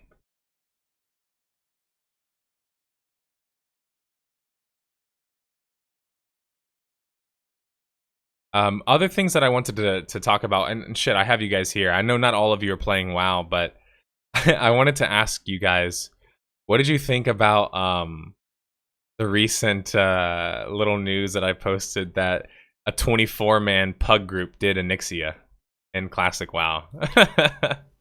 Wait, it was a puck group? It was a pug group. I mean, that I've been lied to. What is a pug group? Like, I think a lot of I have seen a lot of comments that about how raids got casualized and all that, and it's like, oh, LFR, they would never be able to do uh, to do raids in Classic. It's like I'm starting very much to doubt that proposition. It's like it seems like it wasn't that mechanically hard, apparently, nor that hard to keep yourself alive, I guess, and do damage. I Do you mean actually like a was public never on that group, side of the like a argument. group did it? Like randos, like together on the internet? Yeah, some guy was spamming in chat, looking for people for a Onyxia raid. Someone said they actually saw him spamming in chat. He screenshotted after. There was only 24 of them. According to the WoW devs themselves, they said that the early raid content is able to be done by, I believe it was 12 skilled players, they said. Hmm? So Now- already the content doesn't look like, I mean, that's just the developers admitting early game content is easier, but that kind of was already said. I still think it's kind of just interesting or funny because while I am let's make MMOs more like they used to be, that doesn't mean that I'm one of those who thinks that how they used to be were somehow great or perfect. When you guys hear me complain about it all the time, but I've been saying that raids are too easy, period. I think that they're too easy, period. So I was never on the side of like, oh, Classic WoW is going to be so difficult raid-wise. I was like the person saying it's difficult leveling-wise. I think it's more difficult in a leveling experience because you think about a raid and where it kind of like the 24 Pugman right now doesn't seem that special to me. It's kind of like, think about it. The only players who've reached max level already at least have some level of skill. Wouldn't you argue? Like they're like playing I mean, shit, Limpos isn't max level yet and he's played more than I have. So like if we're playing a lot and we're not max level Are you yet. trying to indicate I'm less skilled? No, I'm saying like both of us haven't reached max level and we've been playing for days. So there's other people who've been playing for essentially longer than us and have made it to max level. It could inflate the statistics a little bit, you know? Like you could look at those people who've made it to the end and maybe they're not going to be the average player, if you will. That's all I'm trying to say. I guess just to offer them a little bit of charity, maybe that could be part of it. I don't know. It probably is. I would expect that people who hit 60 that fast, because there were people who hit 60 really, really fast, are people who, one, were already prepared for the game. Like they sort of knew which paths to take, at least have a good idea of it. What things they should sort of spam to get a lot of experience, where they should get their gear to to make their leveling easier, and so on and so on and so on. So yeah, then they're at least not bad. Like that much I would take from that. While we're at the topic of WoW, I have two things. One, I think dungeons should always be like, if the dungeon is said to have 12 players, it should be impossible to beat with 11 players. It should be not possible to beat the dungeon with 11 players if the That's fair. requirement is 12. It's like possible. Like that. I The don't developers should think do it in such a way. At least that's what I think. That's to encourage more and more people playing together. That's my point of view. And the second thing is, how are the numbers right now with Classic WoW? Still holding up? Many people dropped off, or is like how is it going? First, I would say that I really don't agree with that. Like, I think it's very detrimental to like put huge block gaps. Like, you have to be 12. I mean, it's essentially gear score almost at that point where you simply you can enter. It's like you're just your bard. Like, it's one of those things. I mean, you can run, like right now I can run into a raid. I'll die. Actually, I think as a single person you'll actually be teleported out. But if you're two people, let's say it like that, into a 40-man raid, you'll die, yes. But can you enter? Yes. Can you start hitting things? Yes. Also, Sure. it's like limiting players in that kind of way. I just think it's never the best idea. Like, there are certain cases where it's good enough idea, and I do get the idea. You should take as many people as you can. Which, as long as there's not scaling per person, it's always better to have 12. Even if he's just auto attacking, that's still more damage than if you only had 11. Mm-hmm. You agree that that it should be way more difficult for two people to beat the 12 man raid. Well, it is harder. Like, if that person is even semi-competent and can at least throw out a couple of proper spells, that's still, let's say it's 1 tank, 2 healers, so you're down to 8 people. Taking one of them out, you've just lost 1/8 of your damage. Of course. It's gonna take 1/8 more time. And like, etc., etc. The only aspect that sort of gets removed is that there might be a person who needs healing. But because usually when you do healing in 12 or more people, you usually do mass heals. You don't do targeted heals in that way. Concern is always not a whole lot is lost there. Concern is always when you drop the requirements and drop, and at some point you say, oh, only 4 people need to go into that raid. It's like, yeah, you basically casualizing it more and more and more, and not encouraging people to play together. And that was my point. So you meant the difficulty should spike upwards. It should always be encouraged to get as many people as possible, so that they are actually encouraged to play together, instead of having, the requirements drop and drop and drop and drop and drop and drop until you have like 2-man raids or 4-man raids, and that's I think it's detrimental to the player base. Well, let's say a 40-man raid. I think that could be too much. And it's 24 people, right? Now, the problem here is the dynamic isn't that only one group can run the dungeon. You can have 24 groups. So now you have 48. You just have 48 players now. I have 8 more players than you do because I made 2 groups. Like, the dynamic isn't so much that that just because it's 40 man and you get 40 man in, every 40 man in there loves it, etc., etc. Because you have plenty of 40 man groups, and then you have 30 man groups, and then you have 24 man groups, and then you have 2-man groups, right? Yeah. Like I do understand that the concept of wanting people to play together, but there's no barrier. You can have as many groups as you want entering the raid with however many people they want to. And I would frankly say, you mean like open-ended? Well, no, it's not open. Like, it's closed. It's instanced. So you can have as many groups. That can be 100 groups of 40 people running the raid. Also, to somewhat say, when it comes to 40 people is actually way too many. If we're sort of talking about socializing and interacting, 40 people is way I think 40 people is silly too, but I didn't mean to interrupt you, but I just wanted to agree there. Yeah. could be something like a difficulty thing, you know. You can only beat that raid with 40 people. The Well, requirement as the Wilson requirement of said, people specifies the difficulty, basically. I mean, you could do scaling so that it Yeah, scales. I'm not a bigger friend of scaling. I don't like that much.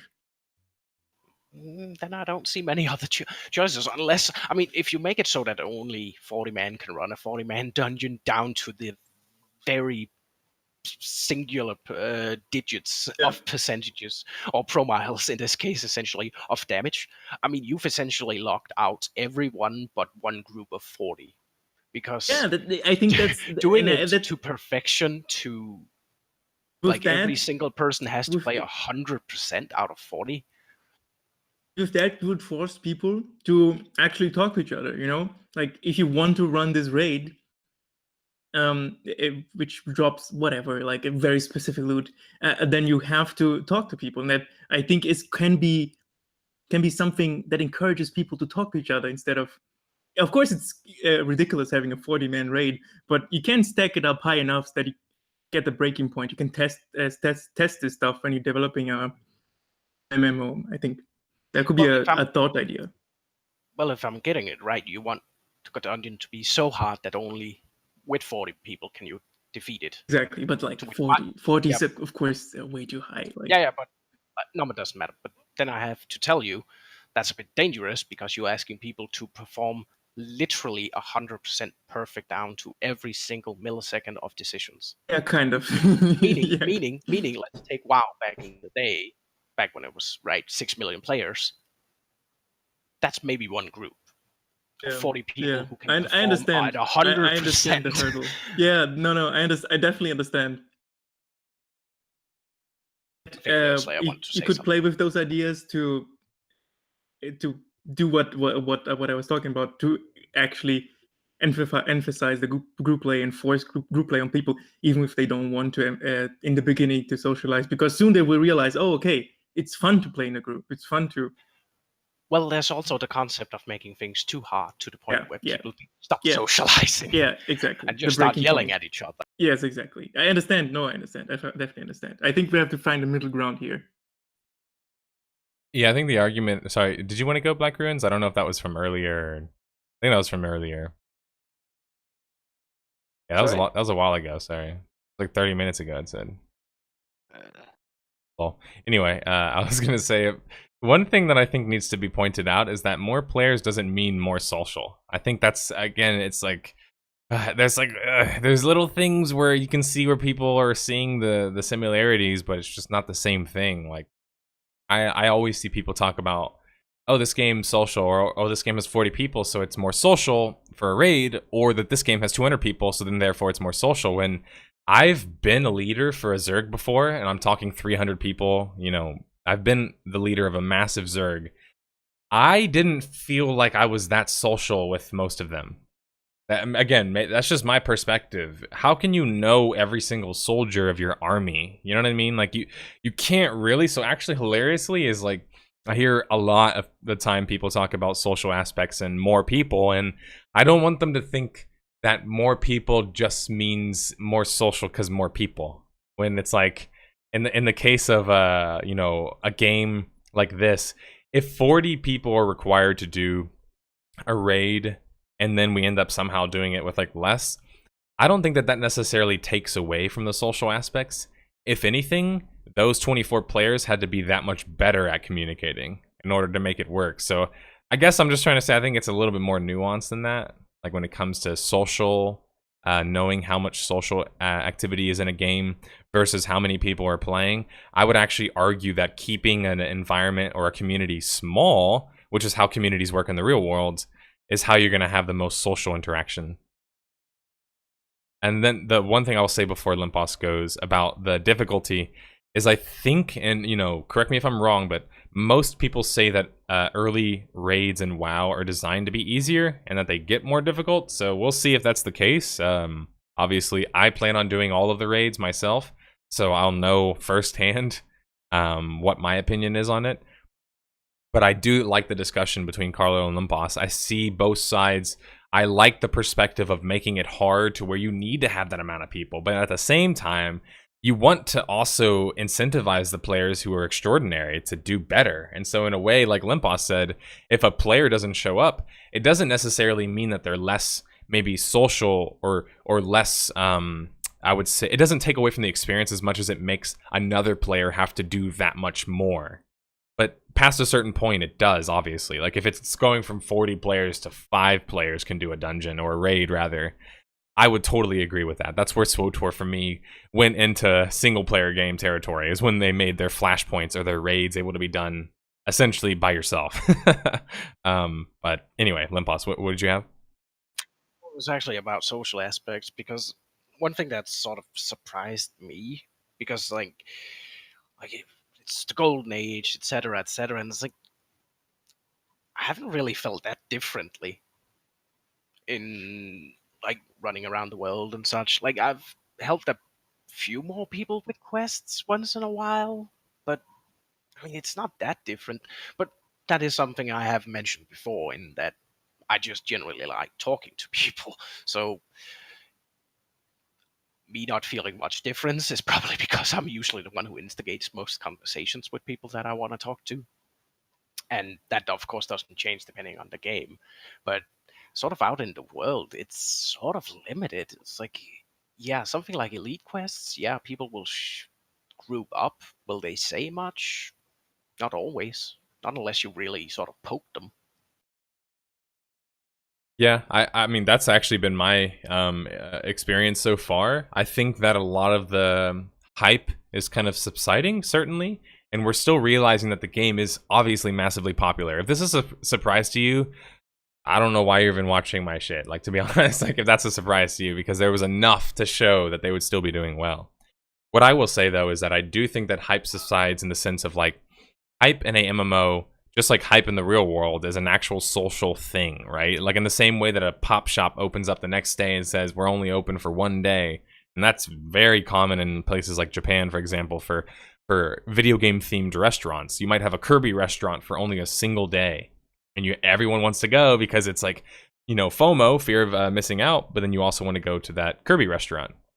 So exclusivity, I guess, in that sense is useful. But, like, I guess right now the hype subsiding for me, what I'm starting to kind of notice is, like, a lot of what people have originally kind of described as, oh, the game's social, the game has, like, these aspects.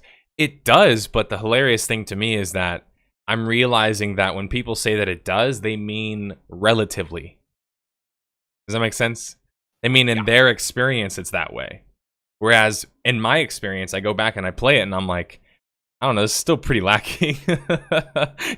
Like Limpos said, people are barely even talking to me even when we do group, and that wasn't the case whenever I've played other games. Like, I've played other games where it's like, if someone didn't talk to me and we grouped together, we weren't going to finish the content. Like, it just wasn't really going to work. If I can just quickly, before Carlos says his, just quickly throw something in. And that is, one, nerdSlayer, you cheat because you play a hunter. You play a class that's very easy to play by yourself. I'll tell you as a holy priest, that's virtually almost impossible. Well, not impossible. Holy heck, is a task. And the second one was, I can't remember. Carlos, go. That's a good point, though. Yeah, to like, sorry for derailing the conversation, but to emphasize the point of the hype, a team lead and a fellow programmer, they are both playing WoW for weeks, since it started, and the one is a 40-year-old guy with 2 daughters, and he plays on his laptop in the hotel, and the other one is a father of 2 children, and he also plays at home from like 11 o'clock until 3 in the morning. So the hype is definitely real, and even launch. So yeah. It is something, I don't know, that only happens every millennium or every decade. So it's definitely something big that where I think we will realize once the hype dies down again.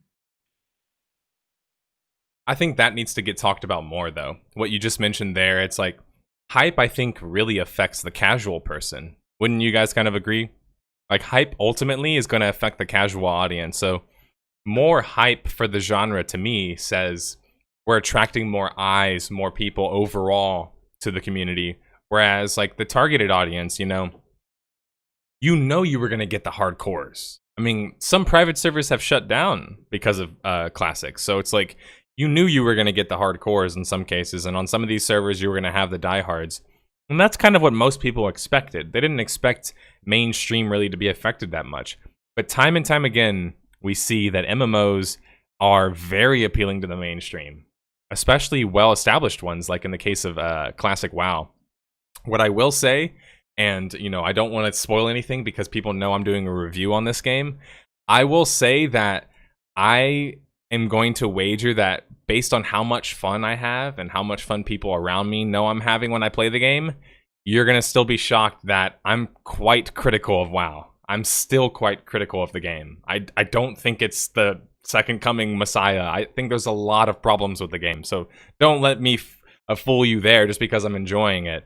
But I'm enjoying it because of, you know, like Limpos said earlier, because of the social aspects of playing with other people, doing my elite quest late at night, 3 a.m. You know, someone's like, hey, you want to do the elite quest? Like, that kind of stuff is what I love to do in MMOs, and that's what I find fun. And I can't wait till I can hit closer to the max level so I can actually start to do the in-game dungeons and the raid content, which hopefully I can also stream for you guys so you can watch. But I don't want y'all to be fooled and think that just because I talk highly of WoW, I'm not going to have a lot to say about it, because we just had a small discussion here on the roundtable with, you know, just Black Runes, Carlo, Limpos, myself, and mainly us, because Black, I don't think, plays WoW, and I don't blame him, because PvP-wise, you're not going to get a whole lot of, you know, incentive to play that game over another particular game. But that being said, yeah? What'd you say? I'm just waiting for that ArcheAge Unchained. Yeah, that's what I figured. You're looking for the PvP experiences. I'm looking forward to ArcheAge Unchained too. And speaking of which, that's a good time to end the roundtable, because I didn't talk about that news this week yet, of them delaying the game. So actually, you know, I almost like talking about news when I have you guys here. I feel like it's more fun to go over. So is that cool? Do y'all have some place to be, or can I hold y'all here a little bit longer? Yeah, you can hold me. Let's go. Okay. Let me pull up this tweet that I saw, which links, I think, to an article. Let's see. All right, I'm posting it everywhere. You can click on it. It links to their page. You have to watch the video, which is why I'm linking directly to the Reddit thread instead of the tweet, because there isn't an official tweet that says that they're delaying it. They kept it like, I don't know, man. Like, some of these companies do some real shady shit that just, like, maybe it's the detective in me. Maybe I'm wearing the fedora, but some of this shit just, like, I sometimes feel like maybe I see things where I shouldn't. But in this case, how come they don't just announce on their actual Twitter page that they moved the launch? Like, why isn't there an official tweet? You know what I'm saying? Like, it just, that shit is weird to me, man. It gives me weird vibes. It's on purpose. I can assure you it's on purpose. I think it is. It is a marketing strategy. One of the things we use, for example, in websites, it's called dark patterns, if anyone heard about it. Try out making an account, for example, on Facebook. It's very easy. On the first page, you have register. But then try to delete it. Not that easy. You can't even find the delete button somewhere. And here's the same thing. They are basically burying the bad news in under layers so that not many people get. And the good news, they are always posted everywhere. Twitter basically given out to the to the magazines. So it's definitely on purpose. That's not your detective sense or anything. It's on purpose. Trust me. I studied that a little bit. So yeah. Good, because I mean, honestly, that's just how I kept getting. But I didn't want to think I'm just being paranoid, you know. But it's like, when I watched the video myself, it took about like 12 minutes for them to get to the actual point where they say that the game's being delayed until October 15th, which honestly I kind of expected. A lot of ArcheAge people expected, just simply because I think it's too close to WoW. And they're shocked that WoW's still doing as well as it's doing, maybe. And they're like, you know what, let's push back a little bit. Or it could also just be like they said in the actual video itself, which I watched. They said that essentially they've been having a lot of discussion over the bind on equip items in the game. And in terms of the cash shop, they're trying to make items in the cash shop BOE, or sorry, not BOE, bind on pickup. That way you can't actually trade items and fuck with the economy. And apparently that wasn't already planned, even though they were saying that the game was going to be the non-pay-to-win version. So yeah, that pissed a lot of people off, had a lot of people scared and worried about it. And apparently they're in talks right now, you know, in the coming weeks to go through the process of fixing that. So that could be the real answer. It sounds plausible. We'll see, like the developer himself said, whenever it becomes playable.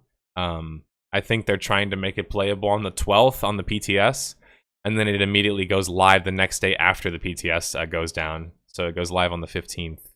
And I think it goes down on the PTS then on the 14th then. So get about a couple days of PTS time. But I don't know. I guess we'll see whenever the game does come out at that time to see if it's going to be everything that they're saying this time around, because they've said a lot of things. They're showing right now, though, at least I'm showing on screen, some of the hit graphics that they've improved in the game. The visuals, the character models have gotten an upgrade. The game obviously looks very good looking, especially in the current day and age.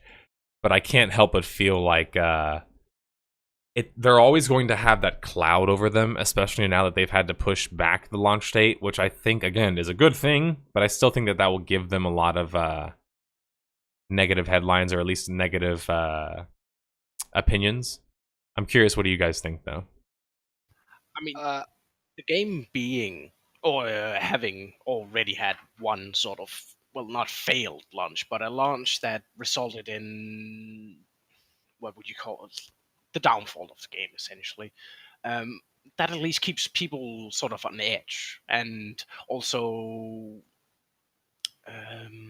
well, them being on edge also means you can't push much before they already start seeing those same signs again and just bails, because they know what's coming.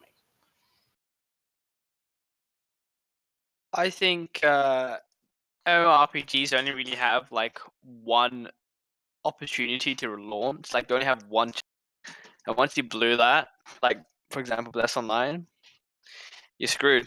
I think, and it's very hard to get back to where you want to be. And I also think that there's a large amount of player base, like me, for example, that don't really like WoW. They don't like the theme parkness of WoW, but really want the PvP-ness of ArcheAge and all that stuff, and the sandbox of it. But even if it's close to what WoW releases, I think the actual true players that want a more arcade type of game will still play. Yeah, actually, I'm a staunch believer in ArcheAge at the core level, and I have been for a while. Even if you go back and watch my ArcheAge video, my Death of a Game, I was waxing poetic about the game largely, and I still feel rather positive about it.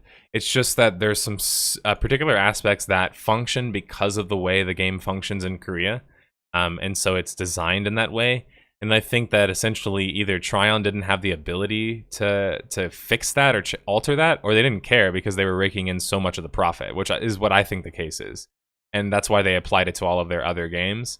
And so this time around, Gamago isn't like some like knight in shiny armor who's supposed to come rescue the day as a chivalrous knight. Like, it's not that. It's more like an opportunist who sees a really good core product that already has been iterated and is still being currently iterated in Korea. It has a lot of new content that hasn't even came to the Western universe. So there's a lot of opportunity for new profit, and also just using it as a legacy game. And what I mean by legacy game or a legacy title is one that's going to continue to make them money, not one that they treat as a high and dry. You know, as you make as much profit as soon as possible, which is generally how Tryon was treating it, where they do prime servers and little hype events every now and then, but then quickly go back to the RNG and quickly go back to the cash shop.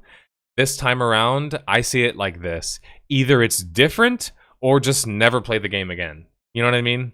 Like, I think it's kind of like, that's my stance, And since I'm going to be covering it, both, you know, as I've mentioned in a video and on live stream, I'm going to be pretty staunch in that. So you guys can hear from me first. Like, if I think shit's going awry, I'm going to make a stink about it. And we'll just let them know that at that point, their reputation's fucked. So that's the best thing that we can do as consumers, is just basically, if we're going to play the game because we do want to give it a shot, never shut up if they don't do what they say that they were supposed to do this time around.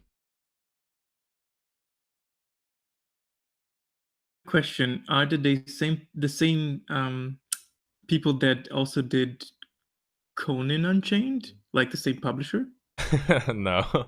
Okay, but okay, good, because they basically took Conan and just blocked everything behind paywalls. It was fine, like the free version was fine. I, as a casual player, could play it, but it was playing more serious, it would definitely have sucked. Anyways, I'm definitely on Black Ruin's side that the PvP, I like to level in PvP instead of doing quests. If they, which was a big gripe in the original one, I think it would be dead on arrival. That's my whole take.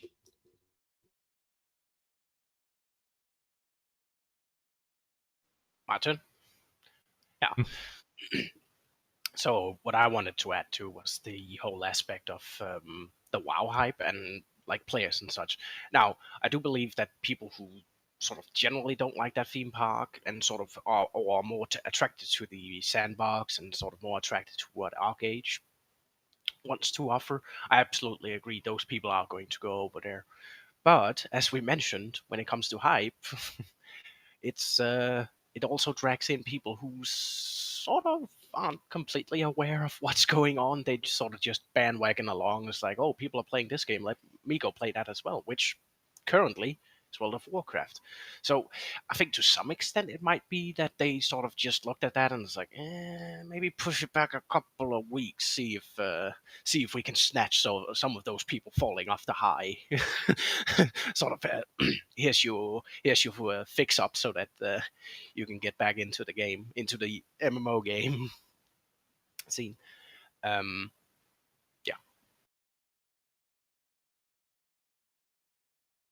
Yeah, at this point, it's probably a combination of like everything. They are trying to fix some of the issues that they're having because they do have to still correspond with XL Games.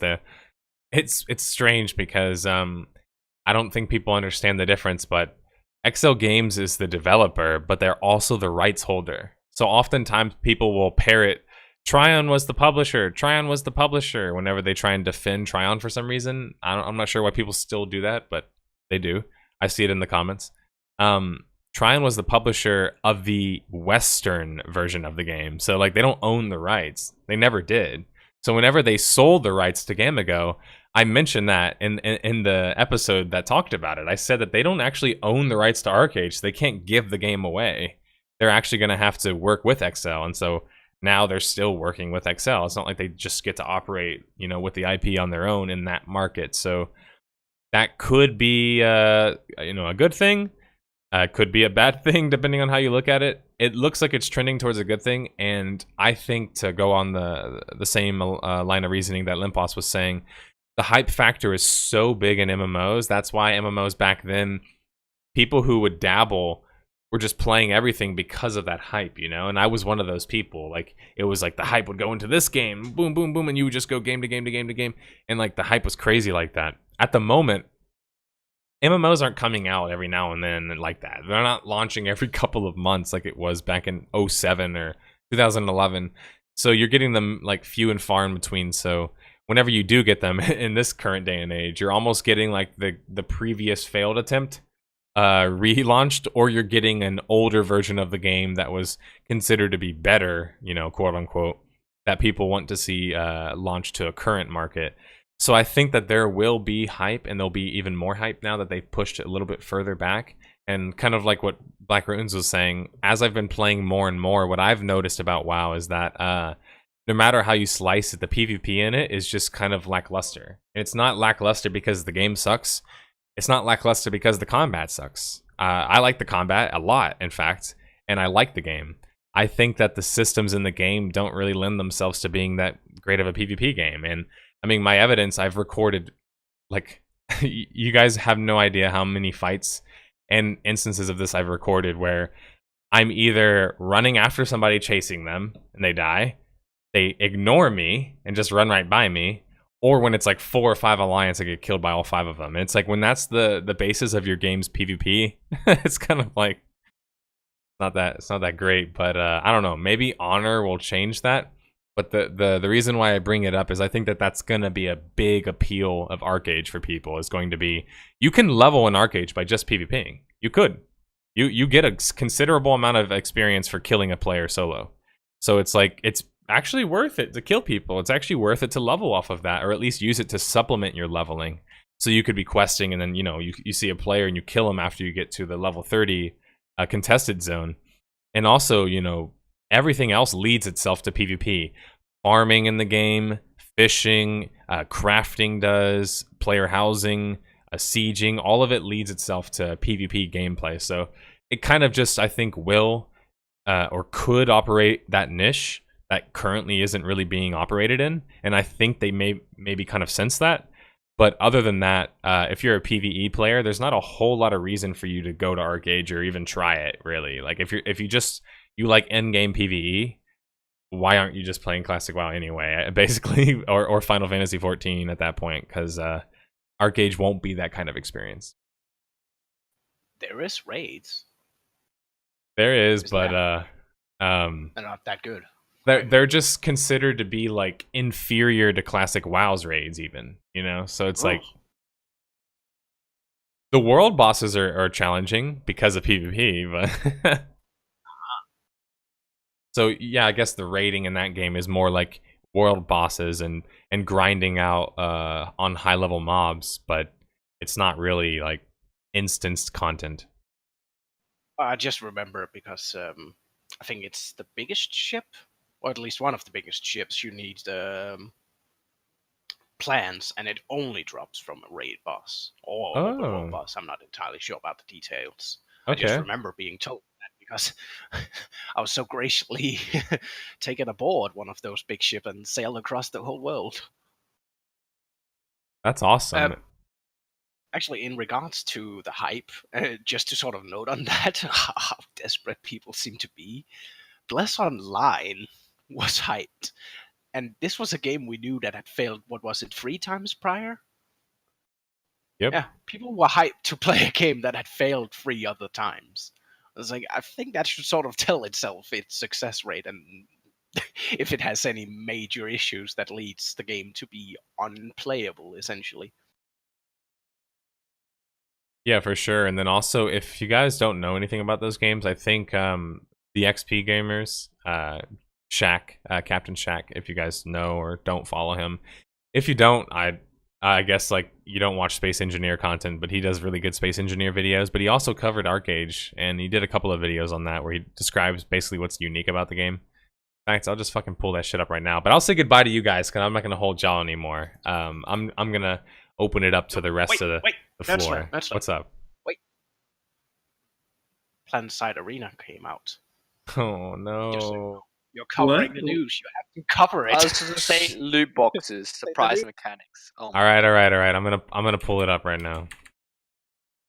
I actually was reading it like 4 a.m. in the morning, reading the reviews, and I remember just like staring there, like half awake at my screen, like, like I don't even know what to feel.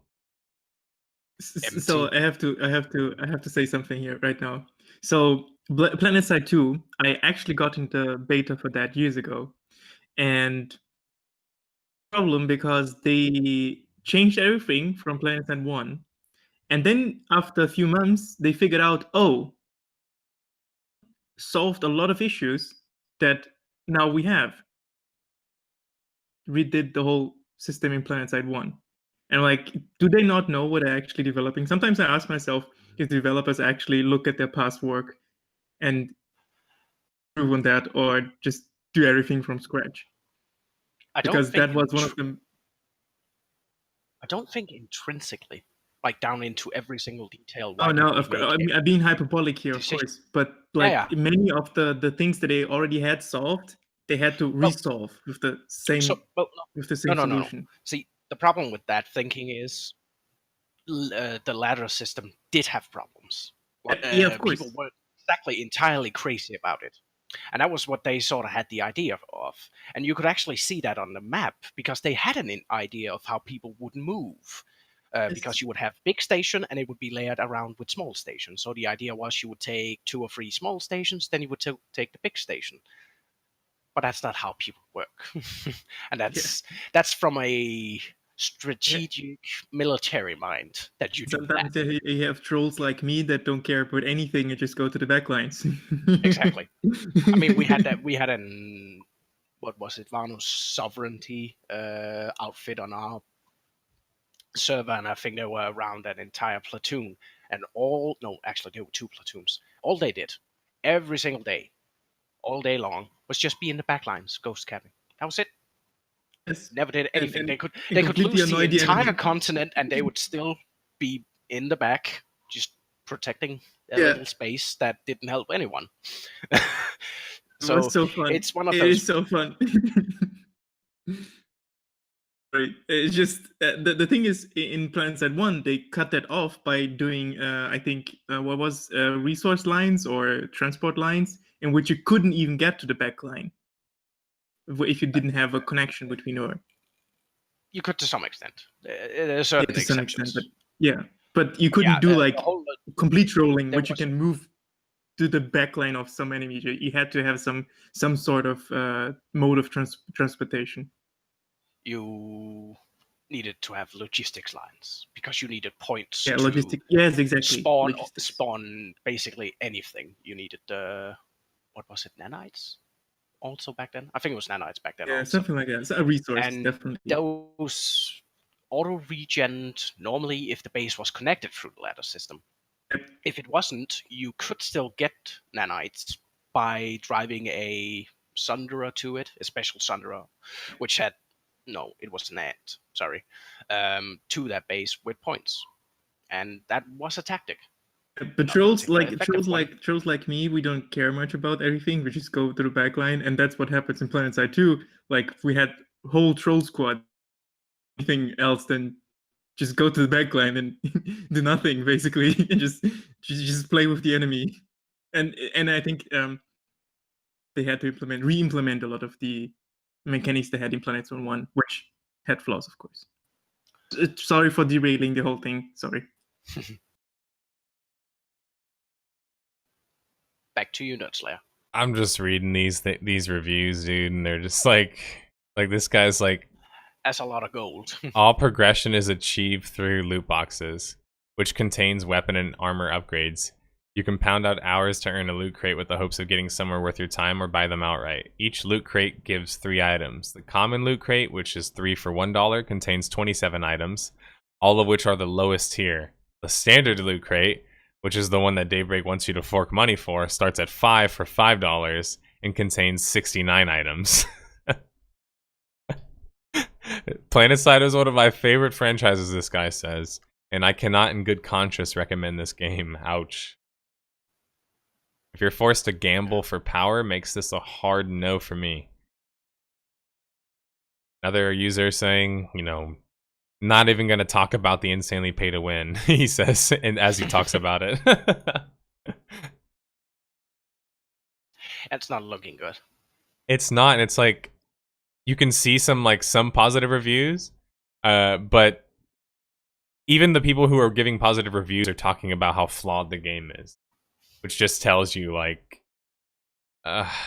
man, it looked like an asset flip to me. Is there anything new in the game? Do y'all know of anything new in the game?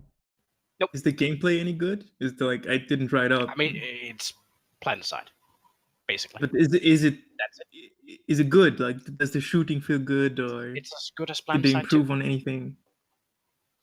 Not to my knowledge. It's fine. I know a lot of people in that community and who's played it, and it's like, no, it looks exactly the same from what I just started watching right now. And if it's PlanetSide 2, it's probably fine. It's PlanetSide Oh 2 yeah, was it's a fine game, was solid. probably. On a purely gameplay mechanic, not on the meta game. Purely gameplay. It pretty much looks like PlanetSide 2.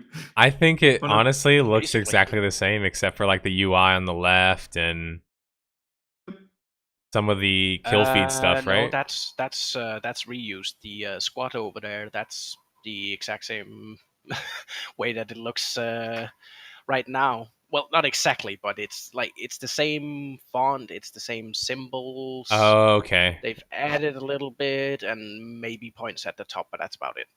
Like, it's really, really reused assets.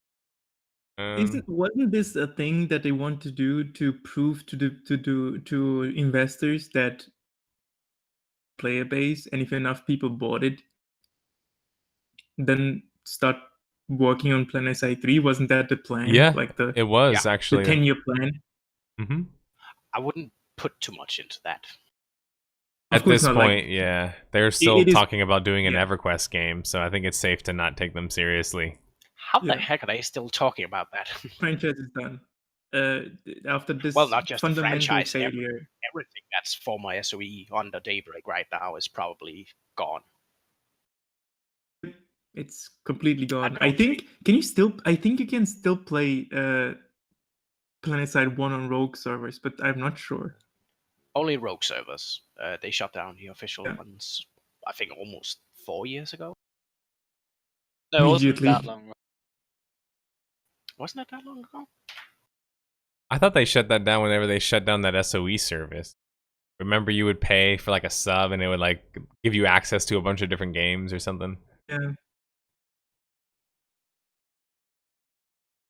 Yeah, I mean, in Yeah. terms of how to react to this, man, I mean, yeah, I don't really have anything nice to say. And honestly, I don't really like Daybreak, and I have a whole lot of reason not to like them as a company so far based on their actions. So I just think it sucks for the IP, you know? I just feel for PlanetSide as an IP because it almost seems like PlanetSide 2 started to do better as well. And then now they've wasted all these resources in PlanetSide Arena. It's just like, that's going to piss off the audience. And also, it's just a waste, you know? If you were trying to make money off of it to actually make a third game, I just feel that the majority of the audience is going to say that, why didn't you just make 2 better? But I don't know. I would say that I don't think the PlanetSide IP is that great. Like, it's quite limited. Like, it does have some cool looking stuff here and there. Wouldn't say everything, but it's basically the only MMO FPS that's been around really ever. It's like there's only really what that PlayStation 3 game, Dust 502 or something, that sort of falls into the same area. It's really one of the only MMO FPSs, and I mean, since we don't have anything to put it up against, it was the best one ever. Both of them. And I thought Global Agenda was pretty good for what it was too, but Global Agenda was like an expansion pack to PlanetSide, you know? That's what it played like to me. Like a smaller version of PlanetSide.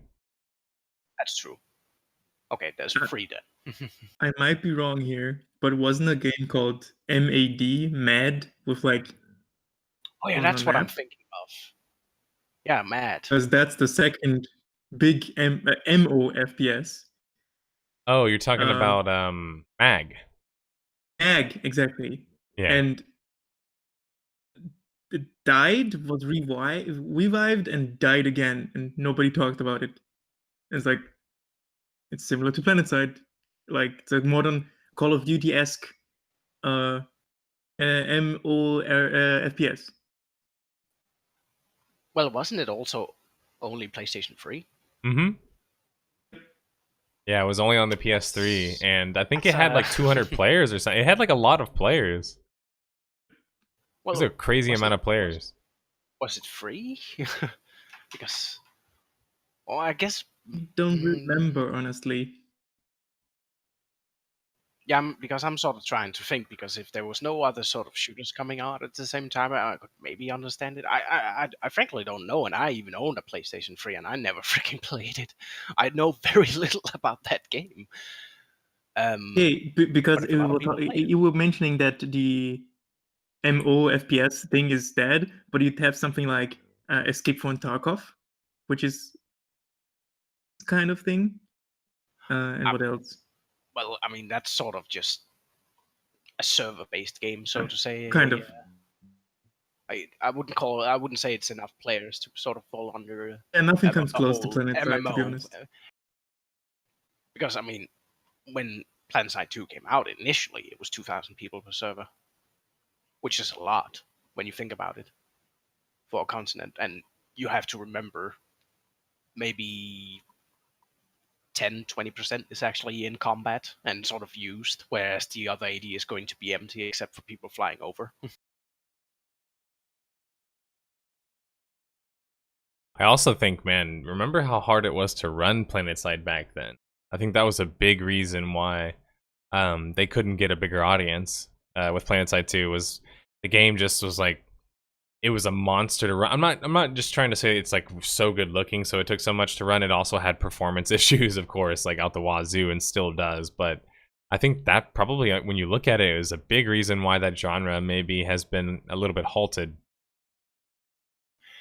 Yeah, I mean, it's actually kind of strange because PlanetSide do actually have some really good graphics. Some places, I think so. their character models are insane if you set them up really high, like to the point where it's basically like single player level, um, single player game quality of detail. But then you have something like mountains, which are just these big blurred. People have probably seen it if you've ever played a game at really low resolution. Usually, the ground and sort of mountains and hills and stuff like that becomes these really blurred, stretched out textures. That's basically what PlanetSide had. And they also had a lot of problems because they initially implemented a lot of stuff. They had a lot of shadow and light engines, which they got rid of as time went by because they realized we're never going to fix these things from out the door. They also had physics, which they also threw out because they realized we're never going to fix this problem. Still, I think for the time, the game was a little bit too ambitious, and I'm a big proponent of games that want to go massive or want to have a high player count. They should always go for practicality, for practical reasons first, and then for fidelity, for graphical fidelity. Because something like Fortnite even though it's a bad example, it will still look okay in 10 years. The modern whatever part 15 is gonna look old in a few years. All those old brown and gray shooters. Ooh, if you play them today without upscaled textures and like some light engines and some shadows, ooh, they look rough. Look But disgusting. Yeah, that sort of shaded design. I'm not entirely sure what they actually call that. That sort of high contrast colors and stuff like that. Yeah, those tend to last quite long. And also, if you just make them a bit not blurry, but like not too high detail, but still high enough detail. Like you put details in, but they don't need to be big enough because you can take something like Classic WoW, which we've been playing as of late. Exactly. It's not a ugly game, not entirely. After decades, it still looks okay. It's if you go up and look very close to things, yeah, sure, it looks absolutely horrendous. But all the silhouettes, all the general design of things, and because it's a MMO, you oftentimes zoom quite far out, so you really only see a couple of things, and that's probably also why something like Fortnite will look good, because you're not zoomed into things. If you actually could zoom into first person, actually you can just zoom with a sniper. Things probably don't look that well either. I think story and then gameplay in that order, everything else is after that, age the best. If your game has good story, it can age very well because you could treat it like a book basically. And then if your game has very good gameplay, it ages much better than graphics would, or than, you know, like a shiny feature or an innovation or whatever else. Because, you know, when I think about Jedi Academy, one of my favorite games ever, that to me is a game where it's like, does it look that great? Like, no, it's kind of like, I mean, like you're saying, I mean, frankly speaking, like classic WoW, if I walk up and see certain face textures, they're hilarious. They make me laugh. They're pretty bad. But then I get my hands on the controller, or in this case, the mouse and keyboard, and I'm just like, man, this game feels like I could be playing it right now in terms of its age. And I think that that's how I feel about WoW and ArcheAge, actually, to bring it back to that as well. Those two games have really good feels to them, and I think that that's just overwhelmingly a positive for those games, especially classic WoW, going back to that. And I've mentioned this before, but you know, I play a hunter, and I'm surprised how much mechanical skill a hunter actually takes in the game. And it kind of makes me realize that most hunters are gonna suck. If I feel like I have to do a lot, it makes me think that most hunters are actually gonna be on average pretty bad. So it's like, it's cool to think that you could be in a game that's tab target, but still allows you to, say for example, if I pop my rapid fire, I still have to attack move pretty effectively if I want to be efficient, right? And I'm trying to run away from a target who's chasing me. I can't just sit there and turret him because he can run up to me and then I can't hit him anymore. So like, I'm noticing in these older games, you can still see the ones that can stand the test of time are usually the ones that have that gameplay that still feels like it's pretty buttery smooth, even for, you know, in this case, 15 years old. I mean, I would say it's buttery smooth, but I'm playing with like 200 ping, so it's buttery smooth on my end. But as soon as I start engaging with other things, it sort of falls off a bit. But yeah, it is absolutely smooth. I mean, I've played more modern MMOs who felt more heavy, like feel like ice skating. You feel like you're going through mud. You feel like your abilities just terrible, generally terrible. And not to veer too much off, but I actually think that's why Rift was also very popular, because they seem to really catch on to that. When, granted, it is also a game that basically just mirrored WoW and made the exact same game, but I mean, they, out of all the tab target MMOs, that's probably the best one. And it's probably also part in why it did so well. I think it is actually as well. I think Rift, their basic argument after they came out with their first expansion was essentially, we are WoW, but we're WoW with like some cool, unique aspects about it, and we do things a little bit differently. And like, that was good enough to work.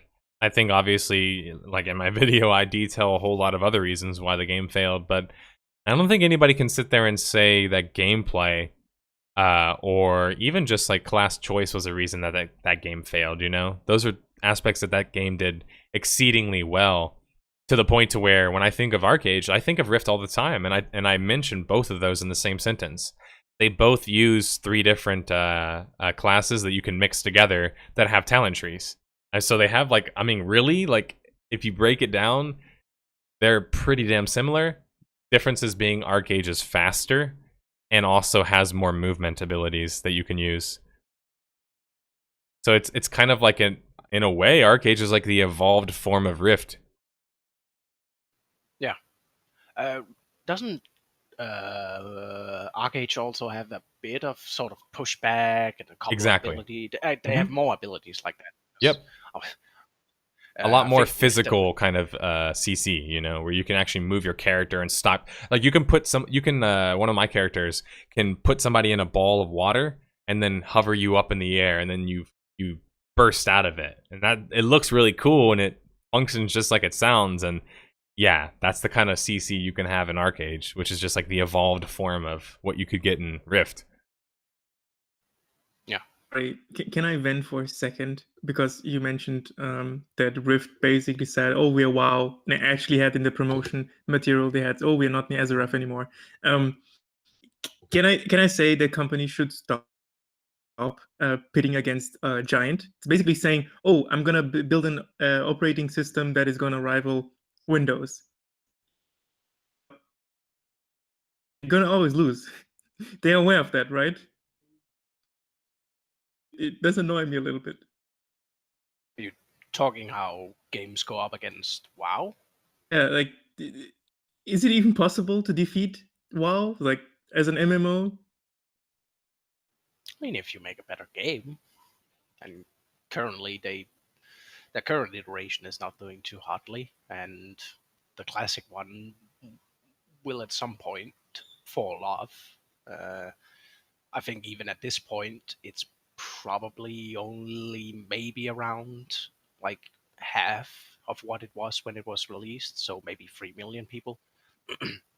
That might increase or it might decrease. I won't really say you to that. I have absolutely no metrics. Like, do take that into account. I have no metrics. I'm purely speculating on that.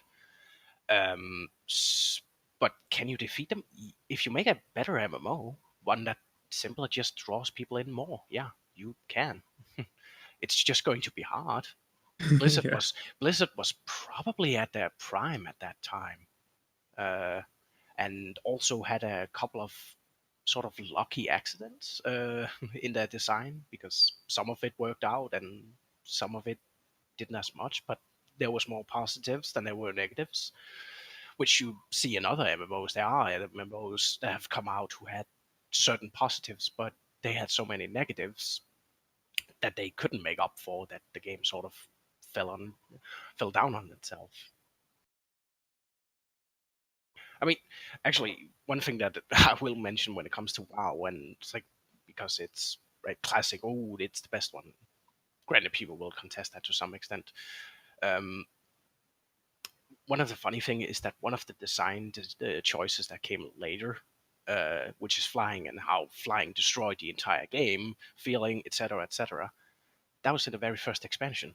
The very first expansion was made mostly by the same people who made the original game. So to some extent, it's like, it's one of those things. Like, they weren't people of gospel, they weren't prophets, they weren't messiahs. They didn't think everything through clearly, because otherwise they probably wouldn't have implemented flying. That's my exact opinion of how it all happened, honestly. Like, that's my exact opinion. And it's like, based on my research, based on everything I know, I think that's exactly how it happened.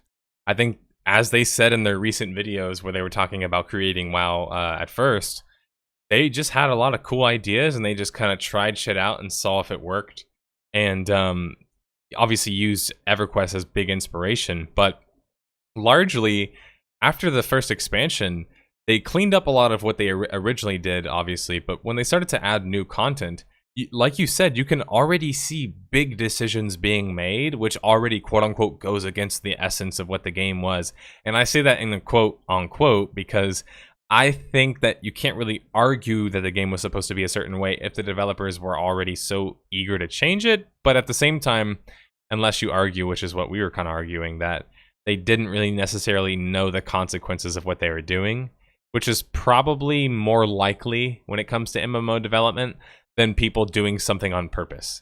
Just in my examples I've seen so far with different development cycles of MMOs, it's usually when they make some big catastrophic decision, it's like, it's kind of a thing that they thought it was going to be a good idea. They end up being wrong on it. Maybe they didn't test it or whatever else. But it's not like they did it on purpose because they knew it was bad. You know, like, you don't add updates to your game that are purposely poor.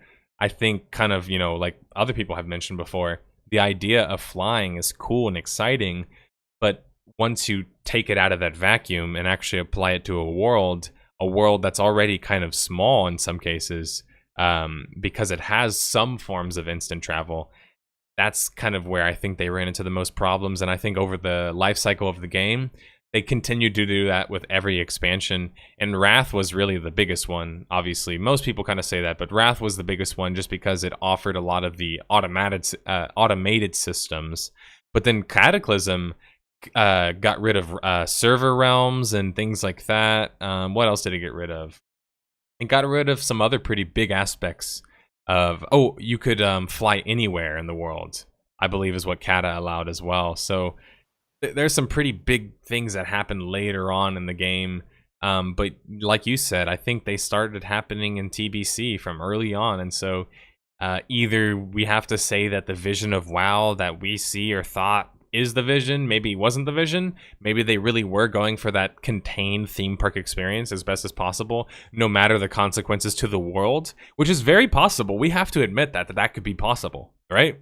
They maybe they were going for the Disneyland of MMOs, and they weren't trying to create some living, breathing world. We don't know if they necessarily were or weren't, but ultimately I'm going to assume that they were trying to create a world based on everything I've seen, and so therefore that the bad decisions they did in regards to that were kind of just on accident, you know? It's hard to know the consequences of your decisions in a social environment unless you have time, and that's why psychology as a field and anthropology as a field aren't really taken seriously. It's not because they're not serious topics or serious subjects. It's because in order to do a double-blind study, which is required to do a lot of that kind of shit, it takes a lot of resources and a lot of time. So I kind of think the same thing of MMOs. It's also very hard to set up. Because, I mean, as soon as you put people into a room and ask them to, for example, just be yourself, they're not going to be themselves. They're going to act accordingly. As you say, double blind, but double blind is very hard to do because you need people's consent, depending on what you want to expose them to. And how do you get that consent if they're supposed to be blind? But yeah, it is an interesting aspect, or an interesting idea that these people who created one of the most popular MMOs ever might not have known what they were doing, and it was just cool ideas that they threw together, and it became a really good game, which them then trying to put more cool things into it ended up destroying them. I actually think that's something that's happened for a lot of different games, a lot of series of games. Like, I mean, I could imagine that there's some of the series who sort of went downhill was because like they've done maybe 2 or 3 titles where they've done a lot of the same stuff, sort of the same model, and then the 4th one or the 3rd one, oh, we're gonna really deviate. We're gonna do now. We have a bunch of money. We can do all the cool stuff we actually wanted to do all along. And as it turns out, it wasn't a good idea. Yeah, no, exactly. And I think that that's the story of the MMO. It's not that the game design is often the reason something fails. There's so many other aspects that go into it. That's why it's hard to talk about ideas when it comes to MMOs. Like, I've literally become the person now where if somebody comes to me and they're like, hey, check out this cool idea or this cool like thing that's coming out soon, I kind of hear it and I'm like, oh, that's cool, and then it goes out the other ear, because it's just like until I can actually like get my hands on something, everybody can sell me on an idea. I mean, shit, I know a homeless dude who could convince me to give him money. You know what I mean? Does it necessarily mean he has really good art? No. Maybe he does, but most of the time he's probably not going to have like some great art that he's going to give me. And like that's the thing, is like, I just think that MMOs are so difficult to do. If we get out of the kind of thinking of propping up developers as these like special heroes, which I know is more of a Western thing, more of an American thing, but it's nonetheless a problem that happens, where we think of people, excuse me, like Brad McQuaid for a while as like, and Richard Garriott, these guys as MMO royalty. But those guys have fucked up multiple times. So like at this point, you either have to acknowledge that sometimes they're good, sometimes they're bad, which is just the case in general, or that they're not the hero that you thought they were. And I think that that's just a big problem with development in MMOs, is we look at developers almost like they're like superheroes, but in reality, they're just normal dudes who just don't really necessarily know as much as, you know, maybe we would do in that scenario. Like maybe we would make the same fucking decisions. We don't necessarily know, obviously, given the context, but I would actually find that my time doing the Death of a Game series, the majority of the time that I find that developers make a decision that fucks them up, it's not because they like made some big deliberate decision. It's oftentimes that they just didn't think a whole lot about it. Like a quick example I can think of is Gigantic took like 2 or 3 years before they started monetizing for their game. And so what was their number one problem when they launched? Not having enough money. They weren't making enough money for Microsoft. And so it's like, you look at things like that and it's easy to see that in hindsight. But imagine at the time, you're just focusing on making your game as great as possible. You don't give a fuck about things like, oh, how many people are going to buy it yet? And then another good example of that is Spellborn Chronicles. That was a great example where they didn't pick a publisher or a distributor for a while, up until like the year before they wanted to launch the game, because they were a small indie company. And then all of a sudden, they couldn't find anybody willing to do a publishing deal with them until they found like 4 separate companies, and that fucked them over tremendously. Like they had to get published by like 5 different companies. So like this should happen sometimes, just because people just didn't know what else to do, you know? Like they created this game and they were like, all right, we need to distribute it now. How are we going to do that? We don't have fucking Steam or shit like that back then, at least not really, right? For MMOs. Excuse me, we don't have File Planet. We don't have... Remember that shit, File Planet? You could like download MMO demos. They didn't have that then, so it's like, how do we distribute this to everybody? Well, like everybody else does, on a PC CD disc. And so next thing you know, you need to work with a distributor, or work with a publisher who can get your product in the stores. And man, it's just crazy to think about how much shit goes into making these, and also understand that we're kind of addicted. We want more of these damn things. So you have to acknowledge how fucking hard they are, but we can also still be critical, I guess, is really why I was mentioning the whole developers are regular dudes thing. Is like, you can be critical because they're regular dudes, but you also can't be overly critical because, again, they're regular dudes. Correct me if I'm wrong, but you mentioned the whole kind of knowledge part, like ignorance. People, developers can be ignorant towards their own fan base or towards their own game. I also see the whole arrogance part of it, especially when you watch this old clip of WoW developers talking to a guy. He asked the question, "Are you planning to bring classic WoW servers?" And he said, "Yeah, we don't want that." And that's the whole maybe arrogance part of someone speaking, because they don't want to admit that they maybe made a mistake. Oh yeah, big time. In fact, that was why when I interviewed Richard Garriott. Oh, sorry. No. The ego. I just want to say the ego of the person sometimes stops them from seeing their own mistake. I think maybe not so much ego.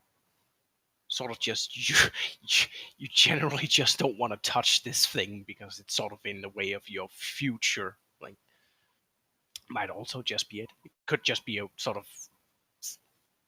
throwaway comment to sort of veer you off something that you're not comfortable talking about. Because, I mean, that is actually one of those interesting things, because, like, yeah, sure, we can interview and we can hold developers accountable, all of these things. That doesn't exactly mean the games are magically just going to be better. Like, it can even be. It's like if they have to spend a lot of time talking to press and having to think about what entire fan base has asked them of questions, might end up even being worse, because their sort of natural process of thinking, the natural sort of just to do things. That's a bit hard to explain. I can see that. But yeah, I can see that. Some people, when they're creative, they just do it. They never think about it. They just do it, and something comes out. And if you suddenly have to think this over, it's like, oh no, it's like, what do I do? And suddenly you end up with this just mess of a product. It's designed by committee, essentially. Yeah, I see.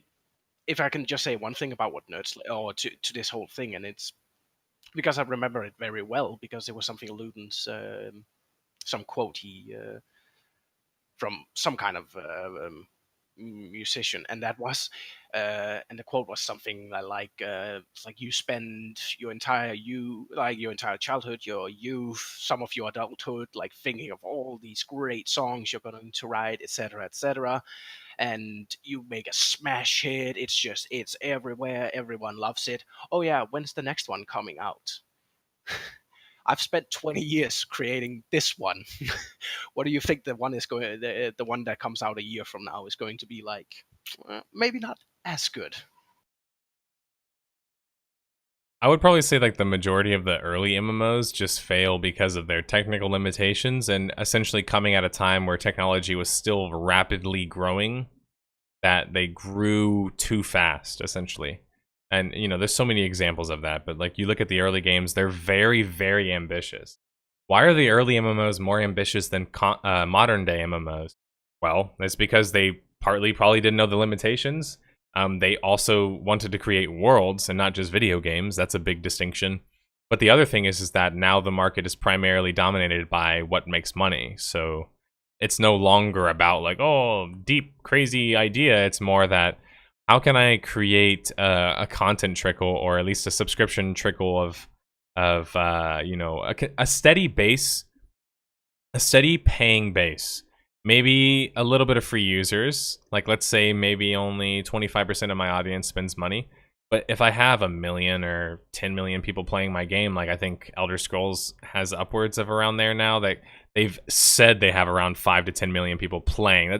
That doesn't mean active, so I'm not trying to say that that means they're bigger than WoW, but I'm just saying active, or sorry, players, whatever that means, right? Players just probably means they bought the fucking game, is what I'm thinking.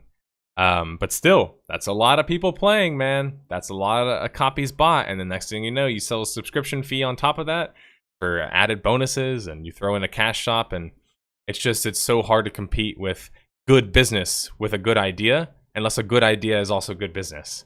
And that usually is because once a market is kind of strangled, if you will, by a dominant force, at that point, innovation comes from people who aren't motivated by money as much. Because if you're well, I'm not going to say that being motivated by money means you can't be innovative. But I'll say that it will severely limit how innovative you can be. And that's been said by people like Rob Pardo of WoW. Many other big developers have said that exact point too. But I think that that's a big part of it. Those early games are so ambitious, but it's just they're so their budgets are just way out of whack. They're a tenth of what they should be, you know, a hundredth of what they should be for the type of game that they're trying to create. But to go back to what you were saying, or you guys were saying earlier, I think ultimately you just have to accept that your game is not going to be able to compete with WoW, because you can't compete with WoW because WoW is competitive at everything. And it's hard to be competitive at everything. I mean, it's hard to build a game that has an audience for PvP players, for raiders, for PvEers, for role players, for this, for that, for levelers, for alt lovers, like crafters, whatever. Like, it's so hard to appeal to everybody. And so I think that's why like MMOs now are kind of getting a little bit smaller scale, especially in the indie markets, is that they're just more willing to say like, you know what, we're not going to be WoW, and that we're not going to appeal to everybody. We're only going to appeal to who we're trying to appeal to, but at least we have a target audience. If nobody has a target audience, I think that's the problem with innovation, is nobody has anything they're really going after or trying to satisfy, and so everybody's satisfying everybody, which doesn't really push the market forward, you know? I would say in regards to sort of pushing the boundaries and sort of innovation, I would say something like Camelot Unchained is actually quite impressive what they've achieved just so far with the numbers they are capable of running in a single instance, or not a single instance essentially. Like, that's something at least. Yeah. That is that's an indie developer. I think I can't remember if they're actually published. Well, they're self-funded at least, it seems. Most. Sorry, are you saying? Did you ask if they were funded? Yeah, if they are self-funded, right? They're not through. They are. Publisher. Well, actually, hilariously, they're self-funded, they're crowdfunded, and then they're funded by the company who originally gave Dark Age of Camelot the loan to publish back, you know, whenever the fuck that was. So it's actually the same company gave Mark Jacobs money again to launch another MMO. I think they gave him like 10 mil or something pretty significant. That's why they increased a lot of their workload, and these days are working a lot more than they were before because they just have more people. Yeah, no, that's right. They are innovating there. And it's not in the case of like EVE Online. Like, I know everyone loves to talk about EVE Online's numbers, but we're talking about EVE Online's numbers where it's like you're pointing and clicking. Like, I'm talking about in a game where somebody could fucking erect a wall off the ground and shoot a projectile at it. Come on. That takes a lot more to function at 1,000 players, let alone 500 players or 300 players. So like that's why those numbers to me are more impressive than maybe the big numbers you see in Eve, is just simply because that type of game is a lot more interactive. I mean, as we also have to point out every single time when it comes to Eve, they cheat because they just slow down the game. if an action combat MMO or even a tap target MMO started speeding down to like 1/4 of the speed, it wouldn't be smooth. Your input would be very weird. You see, that's like they have a problem, right? They have a problem with their server. They can't handle it. So what did they do? They look for a solution. Well, of course they are cheating, but isn't it so smart that they are actually figured a way out to just be able to host so many people at the same time by just saying, "Oh, we're just gonna turn the game in a turn-based game of something processing, time dilation, and then boom, problem solved." That is true. It's just not transferable to that many other games. Yeah, of course. That's where it's sort of. That's what I meant. If you put it into an action combat or a tap target, I mean, people would go crazy because like you're used to 1-to-1 movement. Once you press your attack button, you attack or you start attacking this phase like in this way, and like all of that. If that was, and as I see in chat, 1/10 of the speed, that would probably not fall into graces. What is against making a tap target, like a turn-based MMO in fighting? It's against that. I'm wondering why wasn't this implemented already? It's like, is there some weird about something massive? There? Like, 1,000 people. What you're saying, right? Yeah, 1,000 people. Oh, sorry. Yeah, turns. Of course. Of course. Yeah. I can tell you what the problem is. I can tell you what the problem is. It's gonna take a freaking week before I can play again. And if someone drops out, they're just gonna stop the whole game. Well, you couldn't implement timers like. This has been done already in browser games, by the way. Browser games have done it where the time is like severely dilated in the sense of like the big one that I used to play was called Artifact. In an Artifact, you could have a campaign that lasted for a week, and so you'd get one move every 12 hours essentially, and every 12 hours, if you missed your move would still be there.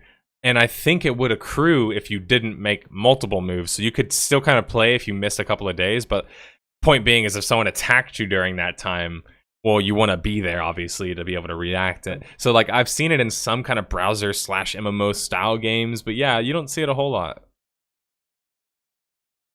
But Lempo said, yeah, it's never going to work with 1,000 people because no one is ever going to make a move because it's just going to take too long. Yeah, no. One that I'm very interested to see how anyone would do it, because like I've thought about that a lot, and that's MMORPG, and I just have no idea how the heck they could do that, because one, you probably have a ton of units, which I mean, even the best RTSs out there, if you throw 1,000, 2,000, 4,000, 10,000, almost all of them crash. Now do an MMO. What happens when 100 people play and they each have 1,000 units? God, no, please. It's gonna be bad. There's some servers there that's gonna crash themselves. But I would love to see that. Like even as just as a brainstorm, how the heck do you make that? Like how do you make that happen? You could cheat and say, well, there are 1,000 units on display. Every 100 units is 1 battalion, and that's what you calculate. So downscaling. Okay. Exactly.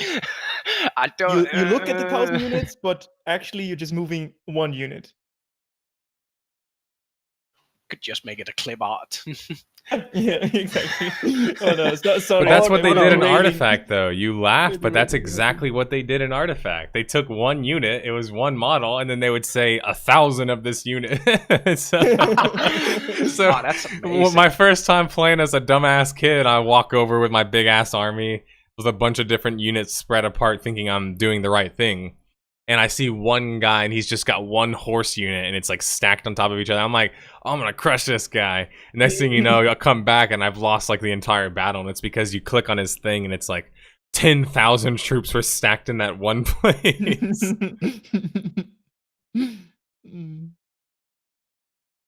Oh god, that's horrible.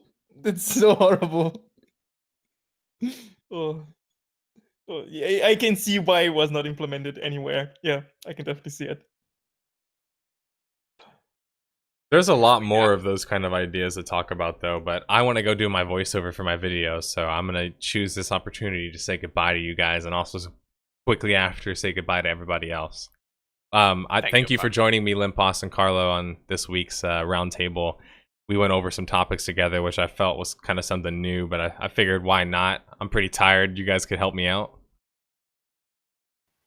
Of course. Welcome. Thank you for having us. Yeah, no problem, man. I hope to have you guys next week, too. Bye-bye.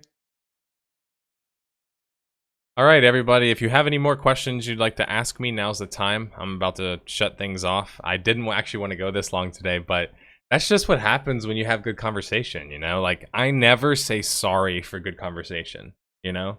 You don't apologize. Like, whenever you stayed up late with your friends playing games and you had a great time, do you apologize for it? No, you're just like, well, I mean, I didn't get any sleep. Sucks. But you don't say sorry. You know, you're thankful for it. And I always feel that way on the podcast. Is like, I plan sometimes to have it shorter so I can still have my voice, but then at the same time, it's like when we have the opportunity to test something new, you know, which is like maybe go over some topics together. I like the idea of maybe turning the MMO Roundtable into a thing where we can just respond to all MMO news, because sometimes I don't have a whole lot to say about some of these games, and I feel like some of you guys out there have more to say, you know, like for example, when Limpos brought up the topic of PlanetSide, I forgot about that. So like, I like the idea of the people who want to join the roundtable coming in with a couple of topics they want to talk about, and then we can first handle the weekly discussion, and then after that, we could just, you know, give people the floor, give them their chance to talk about their little thing, you know, rant about their topic. Maybe they have a point. We can debate, disagree about some stuff. Maybe we'll talk about the news or whatever else. I don't know why I've never thought about doing that before. I know Card's excited for that, at least when he's not sick out of his mind and feeling under the weather, because he's been asking for more open discussions as well. Yeah, exactly. Open discussion, but with backup questions and topics in case it gets stale. Exactly. So we can always kind of keep it pushing forward, but why would you guys just want to listen to one person talk about MMOs anyway? I mean, the whole purpose of this is that we talk about it as a group, you know? Like, it's supposed to be... It's not NS's MMO ideas. It's the ideas that NS thinks could work in a social system, you know? It's like, without the social system, without you guys, we don't have an MMO if we don't work together, you know? So it's more than just about the game aspect. Yeah, it does foster a great community. It's something Total Biscuit did a lot as well on his podcast, his WoW podcast, rest in peace, Total Biscuit. But he did a lot of discussions with his audience, and that kind of inspired me to want to do a lot of that as well and do more of it. So yeah, next week, Card, if possible, if I still have you here, could you write this down so I don't forget this? You put this in the Discord, and then we can talk about how we want to set it up. And I think just having that weekly would be awesome. You know, I'm not going to push people to be on voice, to be on video chat or anything like that. But voice chat, I have no problem with voice chat. I think voice chat's pretty easy for most people. Maybe if you're busy during work, you can just react and listen to the conversation and ask questions and remark about things in the chat anyway, because we still read chat, all of us do, whenever we're in the podcast channel, because we're always trying to just make sure we're responding to whatever's current and whatever you guys are talking about. Yeah, I get pretty sad when I mention TB, but at this point I actually get pretty happy, just because like he showed me that it was possible to be analytical and stand for something, you know, and make it work and make a living out of it. And I always kind of thought that that was pretty fucking hard to do. So I also want to think positively when I think about his name sometimes too. Anyway, it doesn't look like anybody has any questions. You guys are probably discussioned out. We had a lot of discussions today.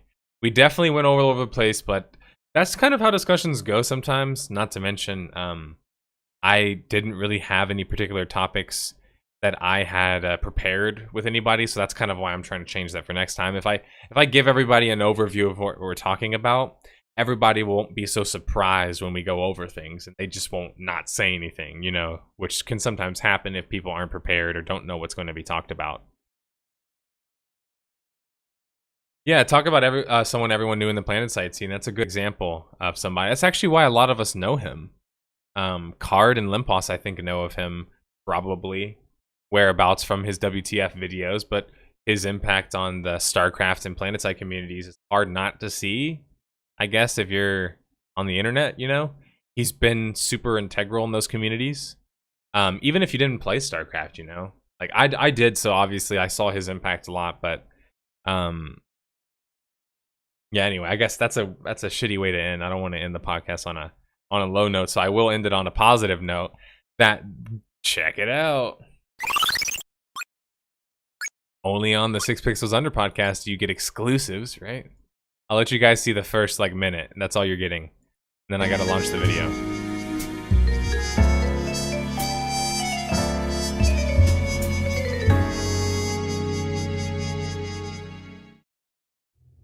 The early 2000s were a ripe time for multiplayer shooters across all platforms. With Counter-Strike from Valve being released on the PC in 2000, and since creating a phenomenon, even the console market had their fair share of mega shooters, with the likes of Halo from Bungie, and early Call of Duty from Activision, alongside the many other warlike shooters.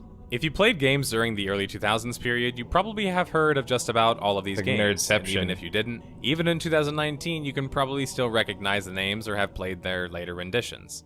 But there exists a certain multiplayer shooter that failed to stand the test of time and has likely been forgotten. Coming from the creators behind the BattleTech and MechWarrior franchise, and sharing the same name of the tabletop RPG series it is based loosely on, Shadowrun was a multiplayer-only shooter created by Fasta Studios in 2007.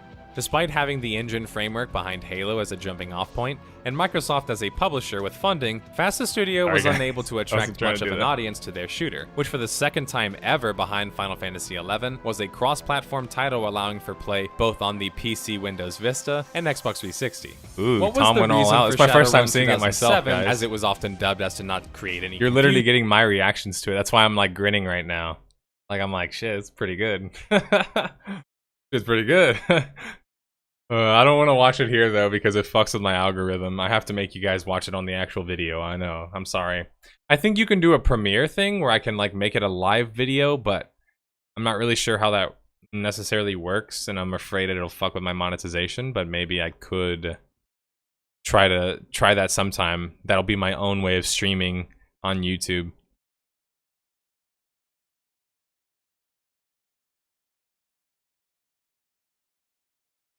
But yeah, I will get to uploading that video ASAP right now. Actually, sorry, not uploading it. I need to change the tags. I need to change the title because we can't upload the video with the name Death in the title, all right? Because otherwise it'll get flagged and we'll get demonetized. So can't do that. Have to name it Edit 01 so they don't flag me. And then I hope they don't flag me on any of the music for this as well. But anyway, thank you for tuning in today on episode 51 of the podcast. We're trying some new things out on the podcast, as you could see, so sorry if the structure ain't really there yet, but we're working on it, and I know you guys are going to enjoy the product as it continues to evolve. So I've got nothing else for you guys. I'm going to work on getting this out right now so you guys can watch it as soon as possible. The next video after that that's planned, which should be coming out by next week, is going to be the video that talks about the MMO business model. What MMO business model is the best? Obviously, you know I'm not going to pick the best one because I don't do that. But I'm going to outline the pros and cons of each one and then kind of my thoughts on each of them and how to be careful about navigating with those business models, because that video was important for me because I want to make sure that I have enough material out there that educates people into making better purchasing decisions. And MMOs are one of those things right now where, you know, a lot of the microtransactions and monetization things that work in other markets really work in MMOs. So I have to be diligent, you know, in that sense, to make sure that our market isn't even more overrun with those kinds of things. Because like essentially, like I look at it like I say something because I care, so all I can do is just keep saying things, even if it doesn't matter, even if nobody changes anything. I'm gonna keep doing it like it matters, you know? You guys are listening. If we all work together and talk about the same concepts and believe the same kind of core beliefs of not getting screwed over by monetization and knowing what we're getting ourselves into, what the definition of a term means, and those sorts of things, as long as we focus on that as a community, you know, that's how MMOs are going to look better in the future. Limpos made a good point when he said that it's not like doing those things will immediately give us a good MMO. So don't have that mentality just because you want to be selfish and just have the first good game to come out, because you're going to be waiting for a long time. Instead, just like look at the market as a whole. Just for a second, I know some of you only play one MMO, but just look at the market as a whole and think that it's going to take a number of things, including the community, all working together on things like don't use these shitty monetization schemes, don't sell us crappy products, don't sell us disingenuous products or false advertising, Kickstarter, how to trust things like that. We have to be diligent in all of this shit, right? I'm ranting a bit, but I just want you guys to understand that's why I make the kind of videos that I make.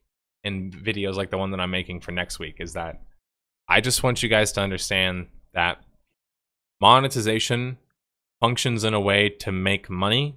And just because a business model has the name free to play doesn't mean it isn't trying to make money. That's what I'll leave you guys with. But yeah, thanks for joining me today, and no more goodbyes because I said that too many times. Peace out.